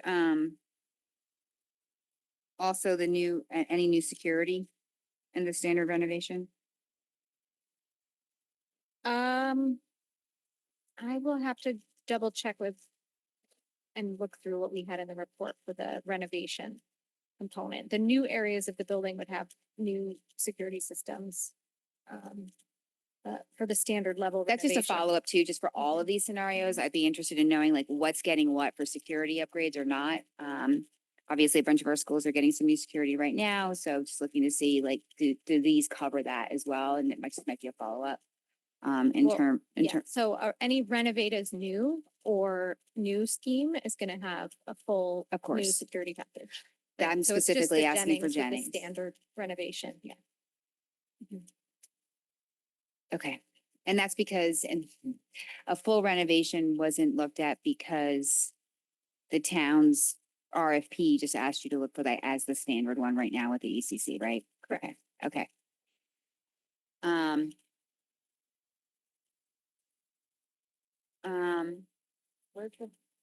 If later, you want me to stay awake from the specifics right now on it, or you want me to jump to the later? Let's do high level stuff and come back to the specific scenarios, Thank you. unless there's, oh, Mr. Krasnoff. Piggybacking again off the standard renovation versus the full renovation. Is there a way to, or did you look at combining these two plans at all to be able to do a full renovation? Is there space to do a full renovation in an ECC? Is it, you might have to do one and not the other? I know you didn't dive deep into it, but We did not look at a, At all. as new renovation. okay. Thanks. That's it. Any more high level questions before we get into individual scenarios? Seeing none. Any questions on scenarios 2A or 2B specifically? Mrs. Jacobson. Jennings Elementary is supposed to be getting its program deficiency spaces in a much broader renovation. It's 5 years younger than Dwight, but it was still built in 67. Very similar in terms of its deficiency in programming space. It starts out at a much larger, it's about 5,000 square foot-ish, depending on which number in this report we use, but larger than Dwight. Given the ECC addition and where it's located in either A or B, I think we need to have an answer of whether or not the Jennings K-5 facility can get its expansion. If we were to put an ECC there or not, and that might not be through you, because I understand you weren't asked to look at that. But for me, do you have any inklings to know that you've said that space there is tight, so I'm guessing we wouldn't be able to do the expansion with the ECC there unless we did a 2-story. And that's what we talked about a year ago. So the foundation will become pretty important on that, and some structural. So you didn't look at that. But it's a consideration for us that, or for me anyway, that the K-5 space is very similarly situated in terms of its deficiency. So do you have any inkling of whether a 13 to 15,000 square foot expansion on Dwight Jennings could happen? Well, I wouldn't recommend building a second story on the existing building. That's something you typically don't see on buildings of this vintage. They were not, the Air- foundations are not prepared for that structurally. However, if you look at just the 2 plans that we prepared, each of these additions is about 14,000 Mhm. square feet. So I mean, Conceivably, just if you were willing to conceivably, you give up could all the put both of- play, yeah. Put both of them on, but you would be losing more open space, more play area and fields. That's what I was thinking, if each one of the, okay, so conceivably, yes. But be sacrificing play. Probably looking at a partial demolition, which will allow you to get that 2-story space and more efficiently use the site. Yeah, Uh, the addition could be key. Right, addition, or you could tear down like we did on the other plans, take down a portion of the building and, you know, the significant areas and do it and fit it on the site. If that's- That was my idea, like one was to be there. So thank you, sorry, did you? Oh, I just want to clarify your point when you're talking about giving up the play space, because we're obviously very sensitive to that. But if we put a second floor on top of the addition and built it for that purpose, we wouldn't be giving up any play space, correct? Correct. Okay. right, It'd so just be the, if you kept it all on one level. You would, Say it again? it's just, you would lose move the outdoor microphone space over. if you kept all of the additions on one level. Say it again? If you build both the north and the east. Right, no, wings at I one understand that, level, but the yeah. point being is that this would be a perfect opportunity. This is the part where we could build the second floor. Yes. And it would already be attached to the building, so, okay, thank you. okay, so just to follow up on that. So in the construction costs on Jennings for the addition, they would be able to load a second story? No. So that would be a whole new number. That'd be, yeah. Okay. In order to, this number for this EC addition would not give us a foundation strong enough for 2 stories. That, it would be designed for that. Okay, awesome. All right, thank you. Mr. Krasnoff. I have a follow-up to that and you kind of touched on it. So it is possible maybe to reconfigure a demo, but using the existing space and still get everything on one before, or possibly, is that kind of what you were alluding to, or I misunderstood what you were saying? What were you saying about possibly demoing If you, partial demo? yes, if you're planning to increase the school for the square footage to give the same program elements that the other schools have, plus the ECC, then you have two options. One of them is, as we just mentioned, build a two-story addition. But it's sort of at the tail end of things. You may want that two-story addition towards the middle. Maybe there's some other efficiencies of spaces that you would tear down a portion of the building and then make that the two-story. But that's, that's a whole bunch of scenarios. Oh, so you're saying like a two-story in the middle with two One-story wings, I wings, guess yeah, to say. right. Yeah, got it. You could pick, right now on the screen in the middle, this line here is approximately where there's a change in slab elevation instead of stairs. And so the strategic demolition would address that. area. So, And that's where the ADA issue is and all that, so it may help in the long run. Okay, thank you. That's a great idea. Other questions on Jennings? Scenarios 2A, 2B? If not, we could move on. I believe, Mona Terrace is next.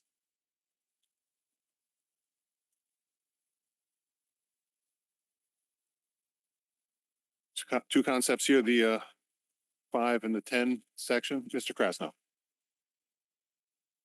All of my questions are pretty much high level, no concept A, B, C, whatever. My big concern has always been the flood zone there. And going to the state and trying to tell them we want to build a school in the flood zone, not so sure they're gonna go for that.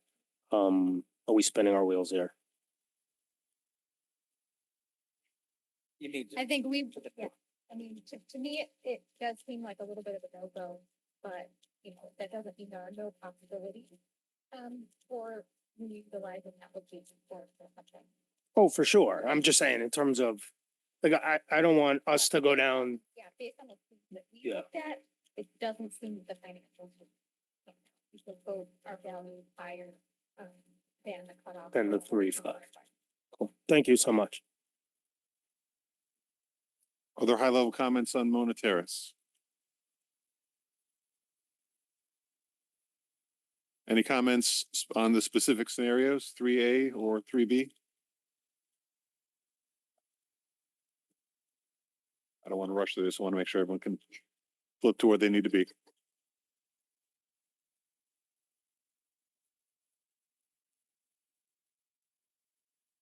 All right, seeing none, I think we are, what's next on the list is the, Osborne Hill. Big broad questions on Osborne Hill. Mrs. Flynn. Thank you. So this Osborne, big conceptually, this also is a standard renovation, or we don't touch that building at all. Correct. So that doesn't, No renovation. it's just the ECC addition. Okay, and can you kind of talk to a little bit to the placement of this wing? Are you building into the hill, onto the hill? Like, what does that look like in the back of that building? For anyone that's familiar with it, it's you can like basically walk out onto the roof of it's graded differently back there too. I'm curious if you have any, just kind of speak to Yeah. that decision making. Wall, so that the parking area drop off will be relatively flat, and you have an at-grade entrance. This allows us to, oh, sorry.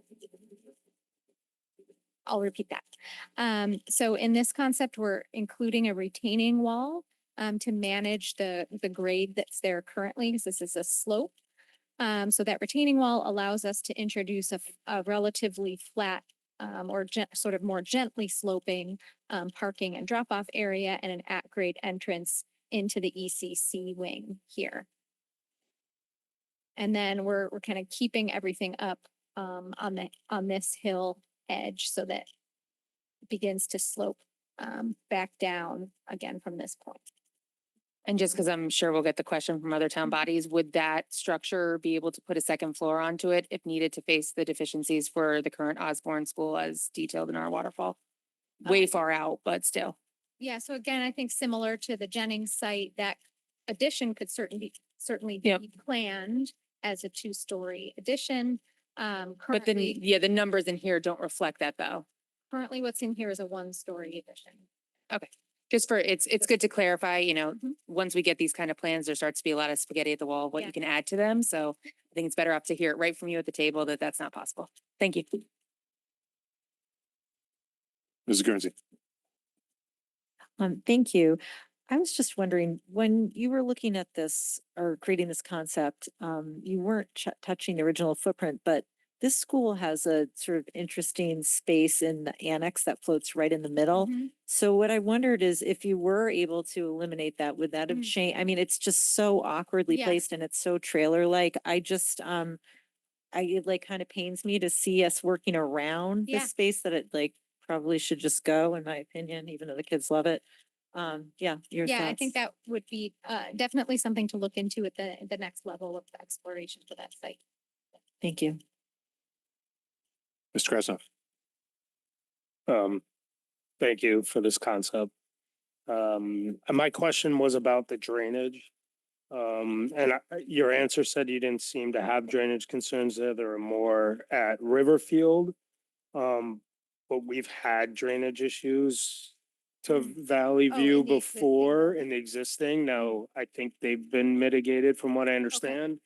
And being that it's becoming such a larger building and it would be one of our largest buildings now in town in terms of elementary school size, is drainage or extra drainage fields something that may add to the cost? I'm just, again, trying to prepare for worst case kind of scenarios as we go down these roads and costs start ballooning. Cause that's when the other boards start yelling at us. So any concept is going to have to manage the existing drainage requirements to meet the town regulations on drainage. So that's factored into the estimates over this. Thank you. Ms. Jacobson. I'm going back to our. Sorry. This is gonna become this is gonna be you know what I'm saying. Okay, thank you. The, Osborne Hill, page 151 or 152. I put this on the sheet, but I think that we need to understand this a little bit better. Since there is no renovation of the elementary school happening, I put this on the sheet of, I don't know how we're attributing 42.5% instead of just the 17.5 on the ECC only. You're not renovating the elementary school. It's 15% when doing an elementary renovation or new build.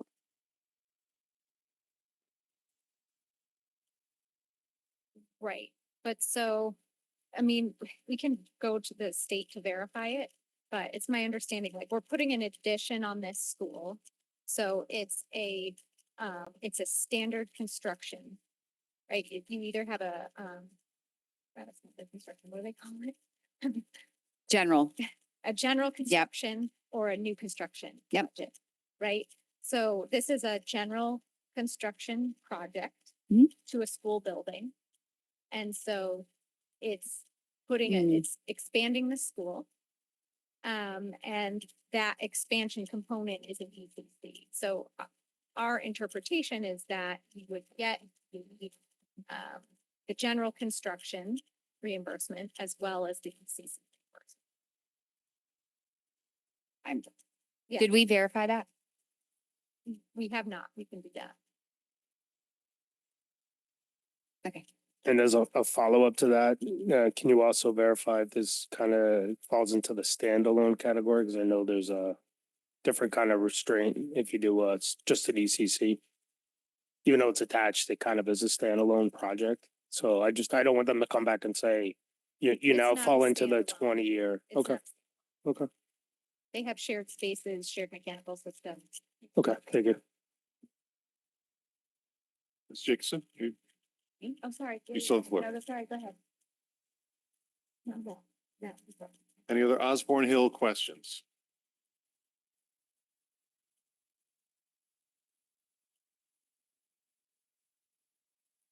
Mr. Krasnoff. I just had one more. And it was in terms of the shared spaces. Because again, we're getting into a larger building than we typically have for an elementary school. Is the gym gonna be able to manage the extra people? Not that the ECC uses the gym full time, but we don't necessarily have a separate space being created in this current plan. The nurses station, et cetera, are any of these gonna become a little bit too small? And is this something we should account for as another possible cost? I think that would need to be reviewed with the administrators to understand what the current situation is at the school and whether additional space would be required beyond what has been planned so far. So hypothetically, we could need another smaller gym or something. I don't think so because the gymnasium is not part of the ECC program. But yeah, I think it needs to be a conversation with the administrators as this moves further into the process. Okay, thank you. Mrs. Jacobson? So Osborne Hill was constructed as a 504 building. It's not operating that way because we have a couple of CLC classrooms there. But adding another 128 students per se is what the capacity would be for these classrooms. The 5 classrooms would take this well above 500. So that in previous conversations about Osborne Hill and other reports, we've got reports upon reports upon reports for decades that Osborne Hill should not have an addition such as this because it would strain its core facilities. Would you concur with that or no? It's core facilities in terms of what? Just like all the main room, like I mean, core. When you say core, you're talking like the library, the cafeteria, the gym, all of that. So I'm just saying that this would be well north of 500 in a building that was built for 500. So again, what we're adding is the ECC classrooms. Their program does not indicate that they need to utilize a number of spaces, like they don't utilize cafeteria, media center. The pre-K isn't going to go to the library. What's that? They're not going to get to use the library. They may, but it's not currently a core part of their programming.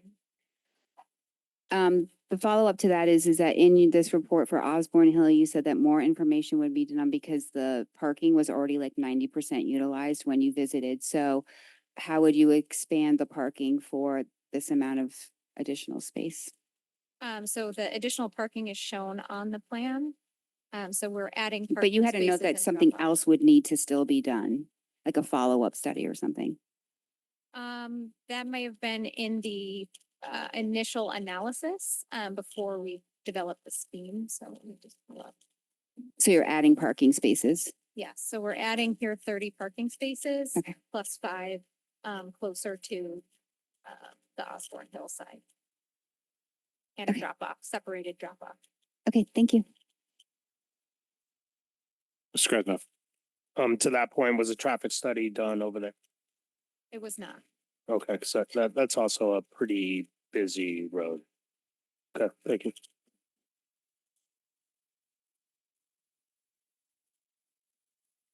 Any more Osborne Hill questions or comments? Am I? Seeing none. Go on to Giant Steps. Concept 5, Mrs. Flynn. Thank you. Very interesting to see a new building on that property for anyone who's been out there. It's a little scary. It's like Batman's house.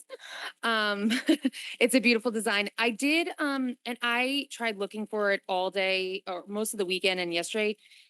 There was a town, I believe it was Parks and Rec. I'm gonna continue to look for it, that cited a much larger number for demolition of that area. Can you kind of speak to how you got to that number? I don't know how much we looked at. I don't know how far. I love the site maps. I can't tell how far it extends back. Can you just kind of talk to the methodology around that number and how reliable you think that is? Demo number? Demo for not only just the site and the building, but for the kind of existing area around it. Like I said, this is a little bit of, like, I really want to find the site that I think I'm citing. Okay. But there was talk about the trees and a little bit of wetlands. I don't know how deep you guys got into that, but maybe if you can just speak to how you came up with that number, that 283 one. So yeah, the demolition is based on the size of the existing structure and removing it, and doing some level of clearing to provide the space for the new build. The number is of course generated based on a full project, so mobilization and et cetera is all kind of baked into the big number. Okay. Whereas if you were doing just demo and not new, right? Like some of those costs are the same, whether you're Yep. doing just demo or demo and new. Okay, so it was like a form, it wasn't like we looked at this site specific and it was just a formulation based on the size of the building and that? It's formulation based on the size of the building and the site plan that we're indicating in this concept. Thank you very much. Mr. Krasnoff. Demolition and hazardous material of 240,000.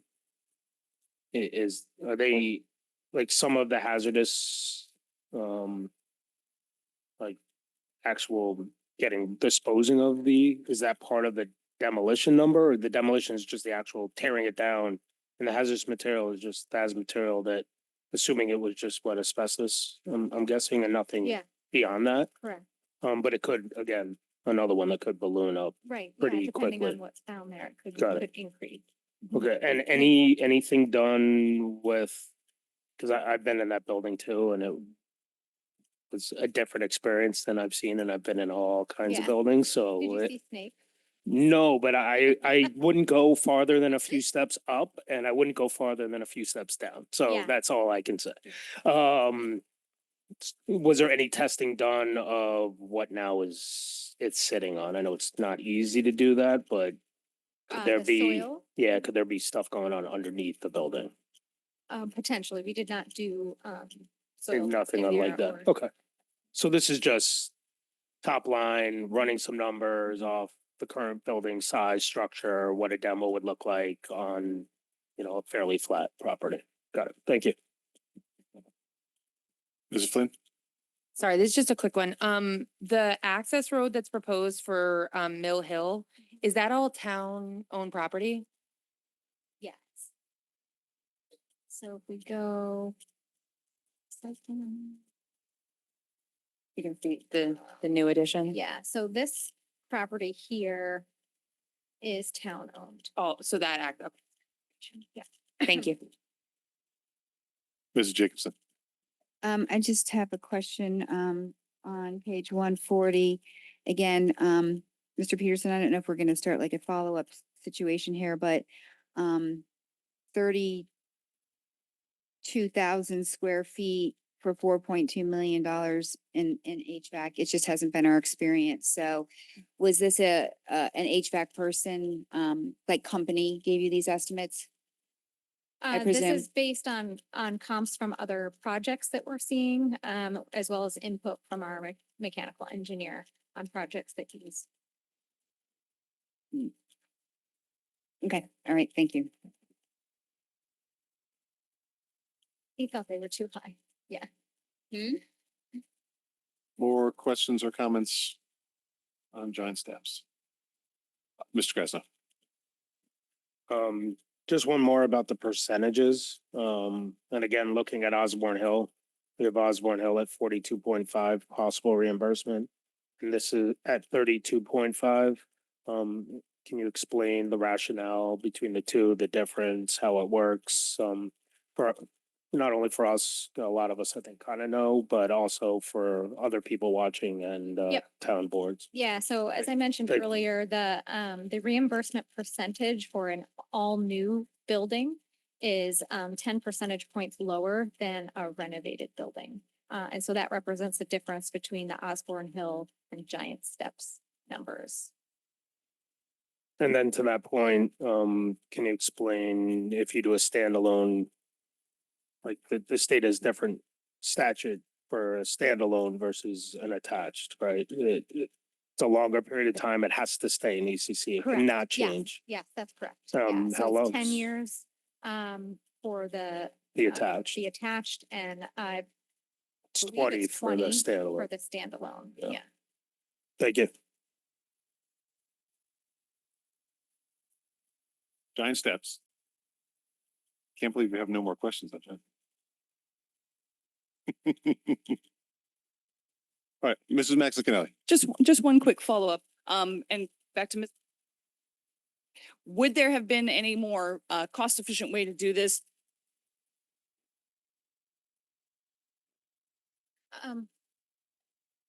You're talking about the giant step scheme in particular.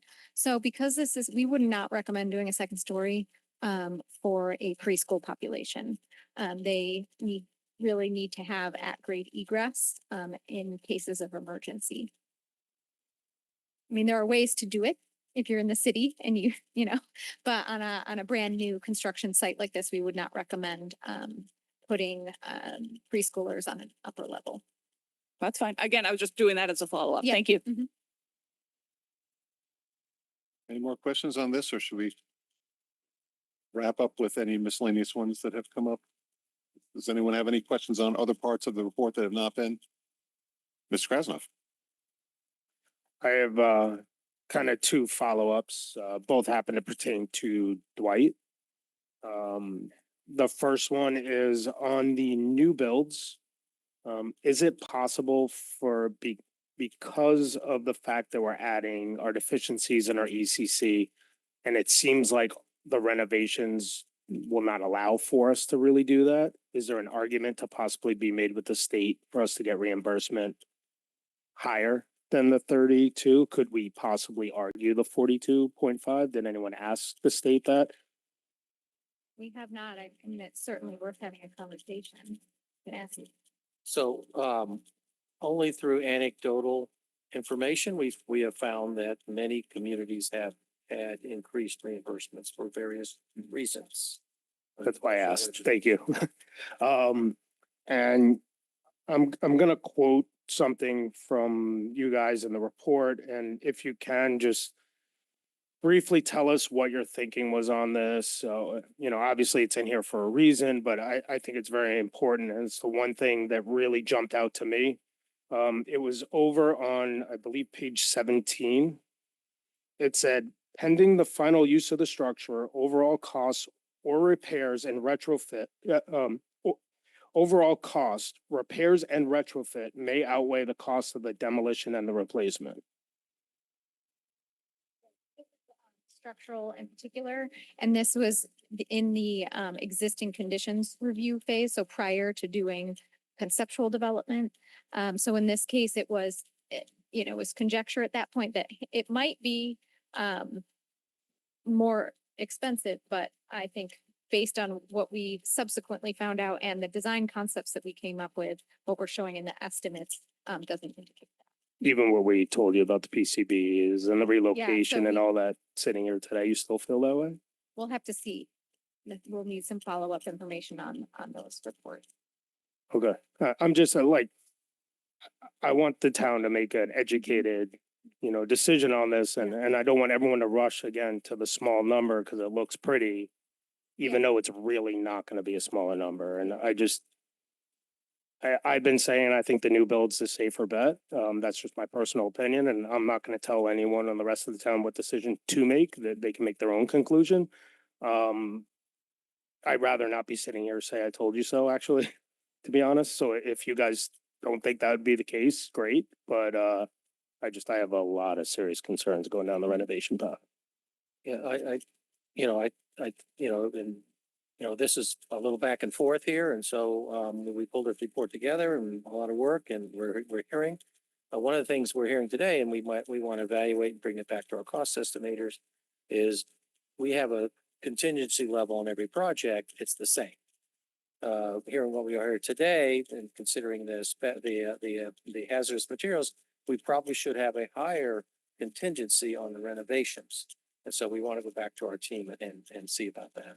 I really appreciate that, because that was one of the questions I was kind of alluding to. And thank you. All right, coming close to wrapping up.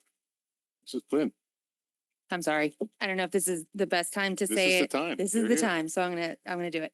I just want to say out loud that I think I really appreciate the work in the report, and a lot of this has been very technical, but especially for one item, the relocation costs, I really want to be very mindful to our community that while that number is on there, that cost is emotional. It's emotional to our families, to our kids, to their education. And I want to make sure that our other town bodies understand that as we're working through this. Transitions, as we all know, are difficult, and added transitions are a part of this decision-making too, whether that is giant steps, an additional transition for our preschoolers, or if we move in the direction of a reno, the impact of that to our staff and our students. So I'd be remiss if I didn't say it. I appreciate that. I might just say that, I think the more appropriate place to say those things in more detail is as we begin to have our waterfall discussions starting on the 9th. I don't want to get too far down a rabbit hole. We're talking about the presentation here. Yeah, the tonight, only so reason I said it is because that number is included in this document, and I I don't totally think get it. it's anywhere close to what the impact would be. I'm fine about that. Mrs. Jacobson. I'm just going to follow up through the chair to Mr. Testani. Mr. Testani had prepared some documents on some of those original estimates on relocations, but he also added a lot of the non-quantitative costs in those. And it would be lovely if some of those could be added when we do get into the discussion that you don't want to have right now, Mr. Peterson. Because I It's just think not a notice discussion. it's on the 612, but I just noting that Mr. Testani, we did ask about that a lot in committee and talked about that a lot in committee, and they did put that together. And I think that at the original outset of this $1 million, it was very well noted that while there might be a lot of quantitative issues in here, there are a lot of qualitative issues too that we can't necessarily put a hard number on. So I would appreciate if Mr. Testani would consider sharing those as we move forward and thinking about those as well. Thank you.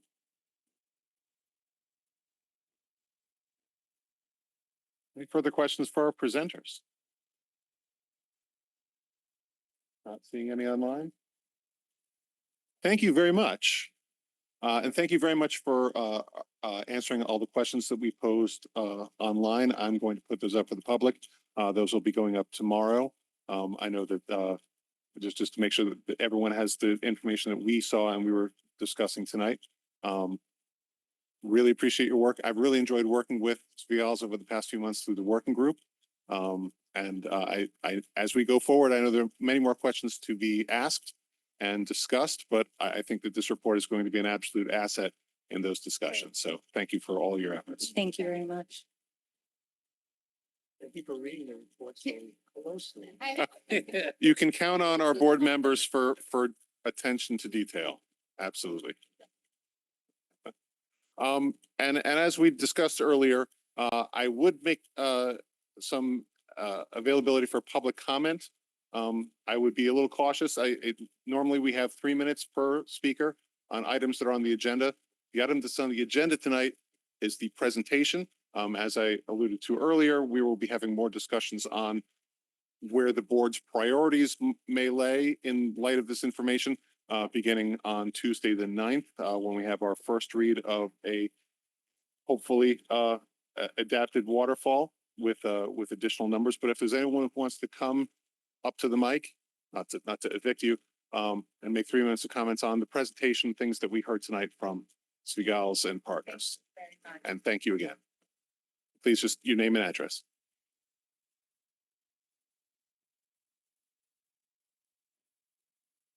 Okay, Dina Ryder, 400 Flintlock Road. I am a Dwight parent. I'm the PTA Board of Ed rep. I've been to many of these meetings, so you all know my face. Thank you for the wonderful presentation. The Dwight community has been watching very closely. We have been through the ringer over the last 3 years, first worrying about our school closing, then worrying about mold, air quality, and now worrying about this. We're excited at the idea of a new school, but we're also terrified because there is some scary stuff in there that, you know, we're not allowed to talk about tonight. Just giving my thoughts on the presentation. And I'm a lay person, so maybe I'm oversimplifying this, but if you're looking at a brand new build with a 50-year life cycle versus a renovation with a 20-year life cycle, energy efficiency, cost escalation, the math to me is clear that a new build makes more sense. So that's what I'll say about that. I'm not probably allowed to talk about relocation, but we're going to be following that very closely. So we're hoping to hear a lot more about that and a lot of us will be at the meeting next week. And that's it. Thank you very much. Anyone else?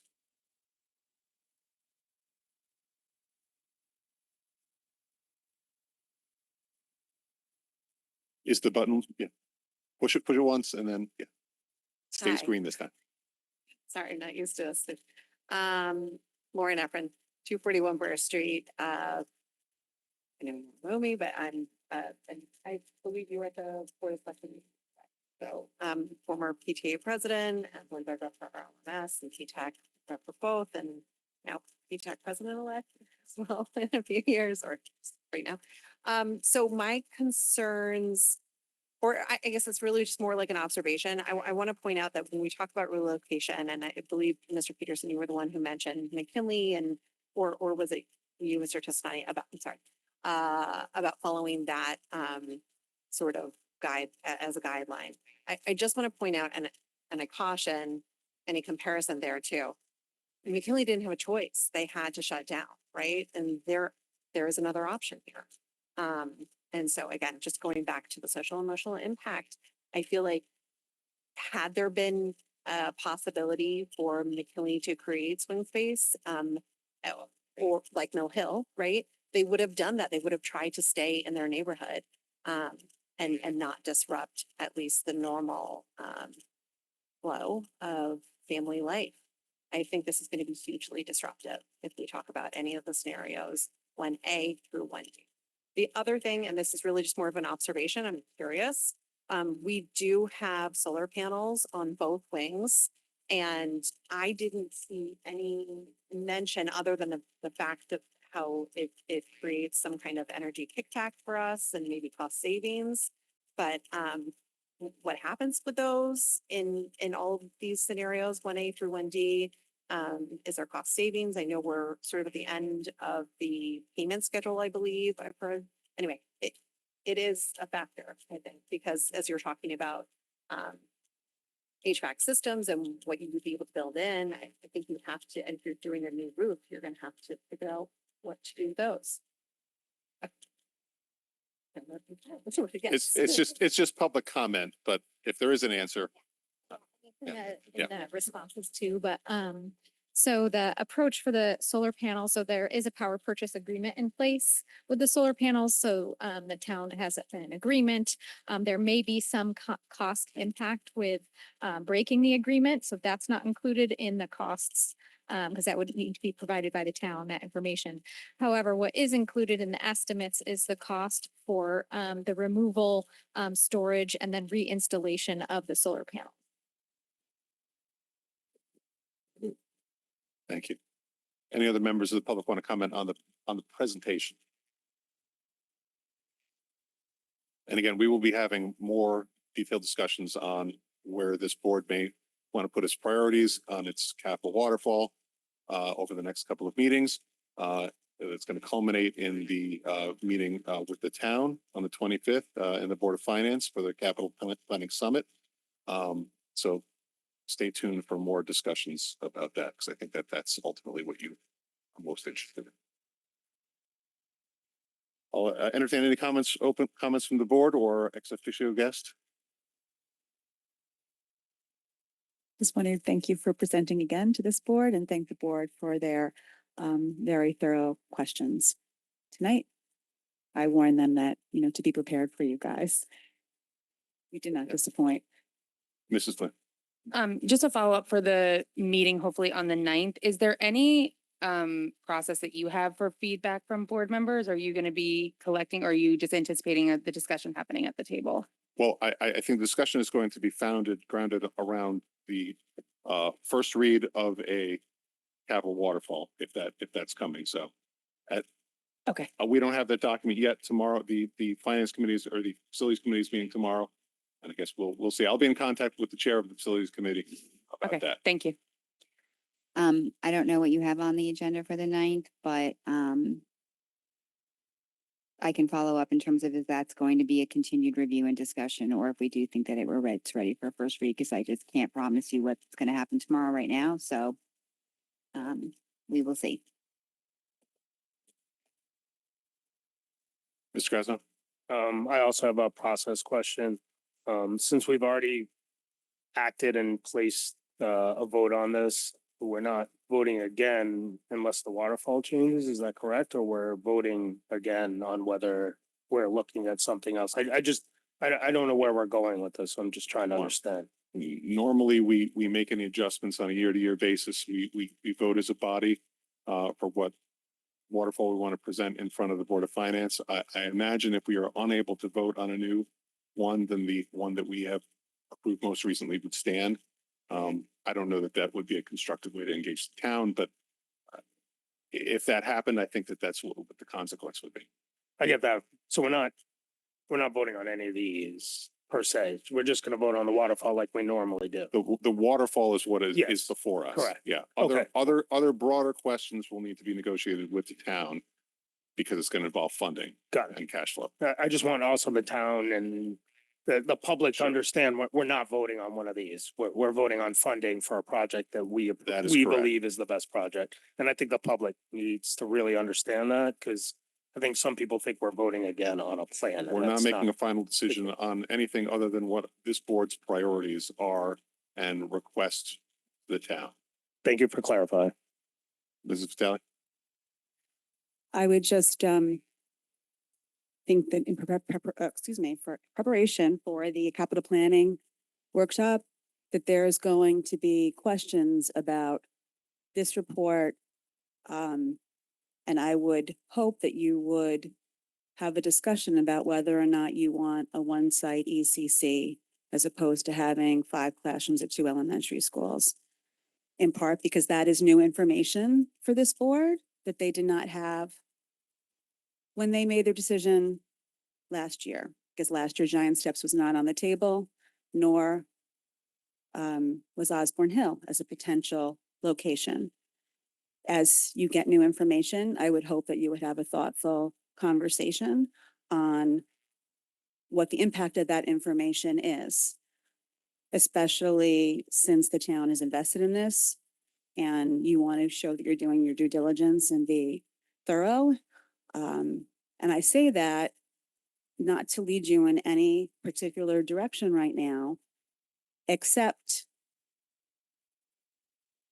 that I think that ignoring new information would probably not go over too well as this process moves forward, given the investment in both money and time that was made in this report. Thank you for that. And again, I don't want to go down this road too far, but process questions are welcome. So with that, I'll entertain a motion to adjourn. Mrs. Maxon-Finelli, seconded by Ms. Jacobson, all in favor. Appears to be unanimous. Thank you very much. 8-0.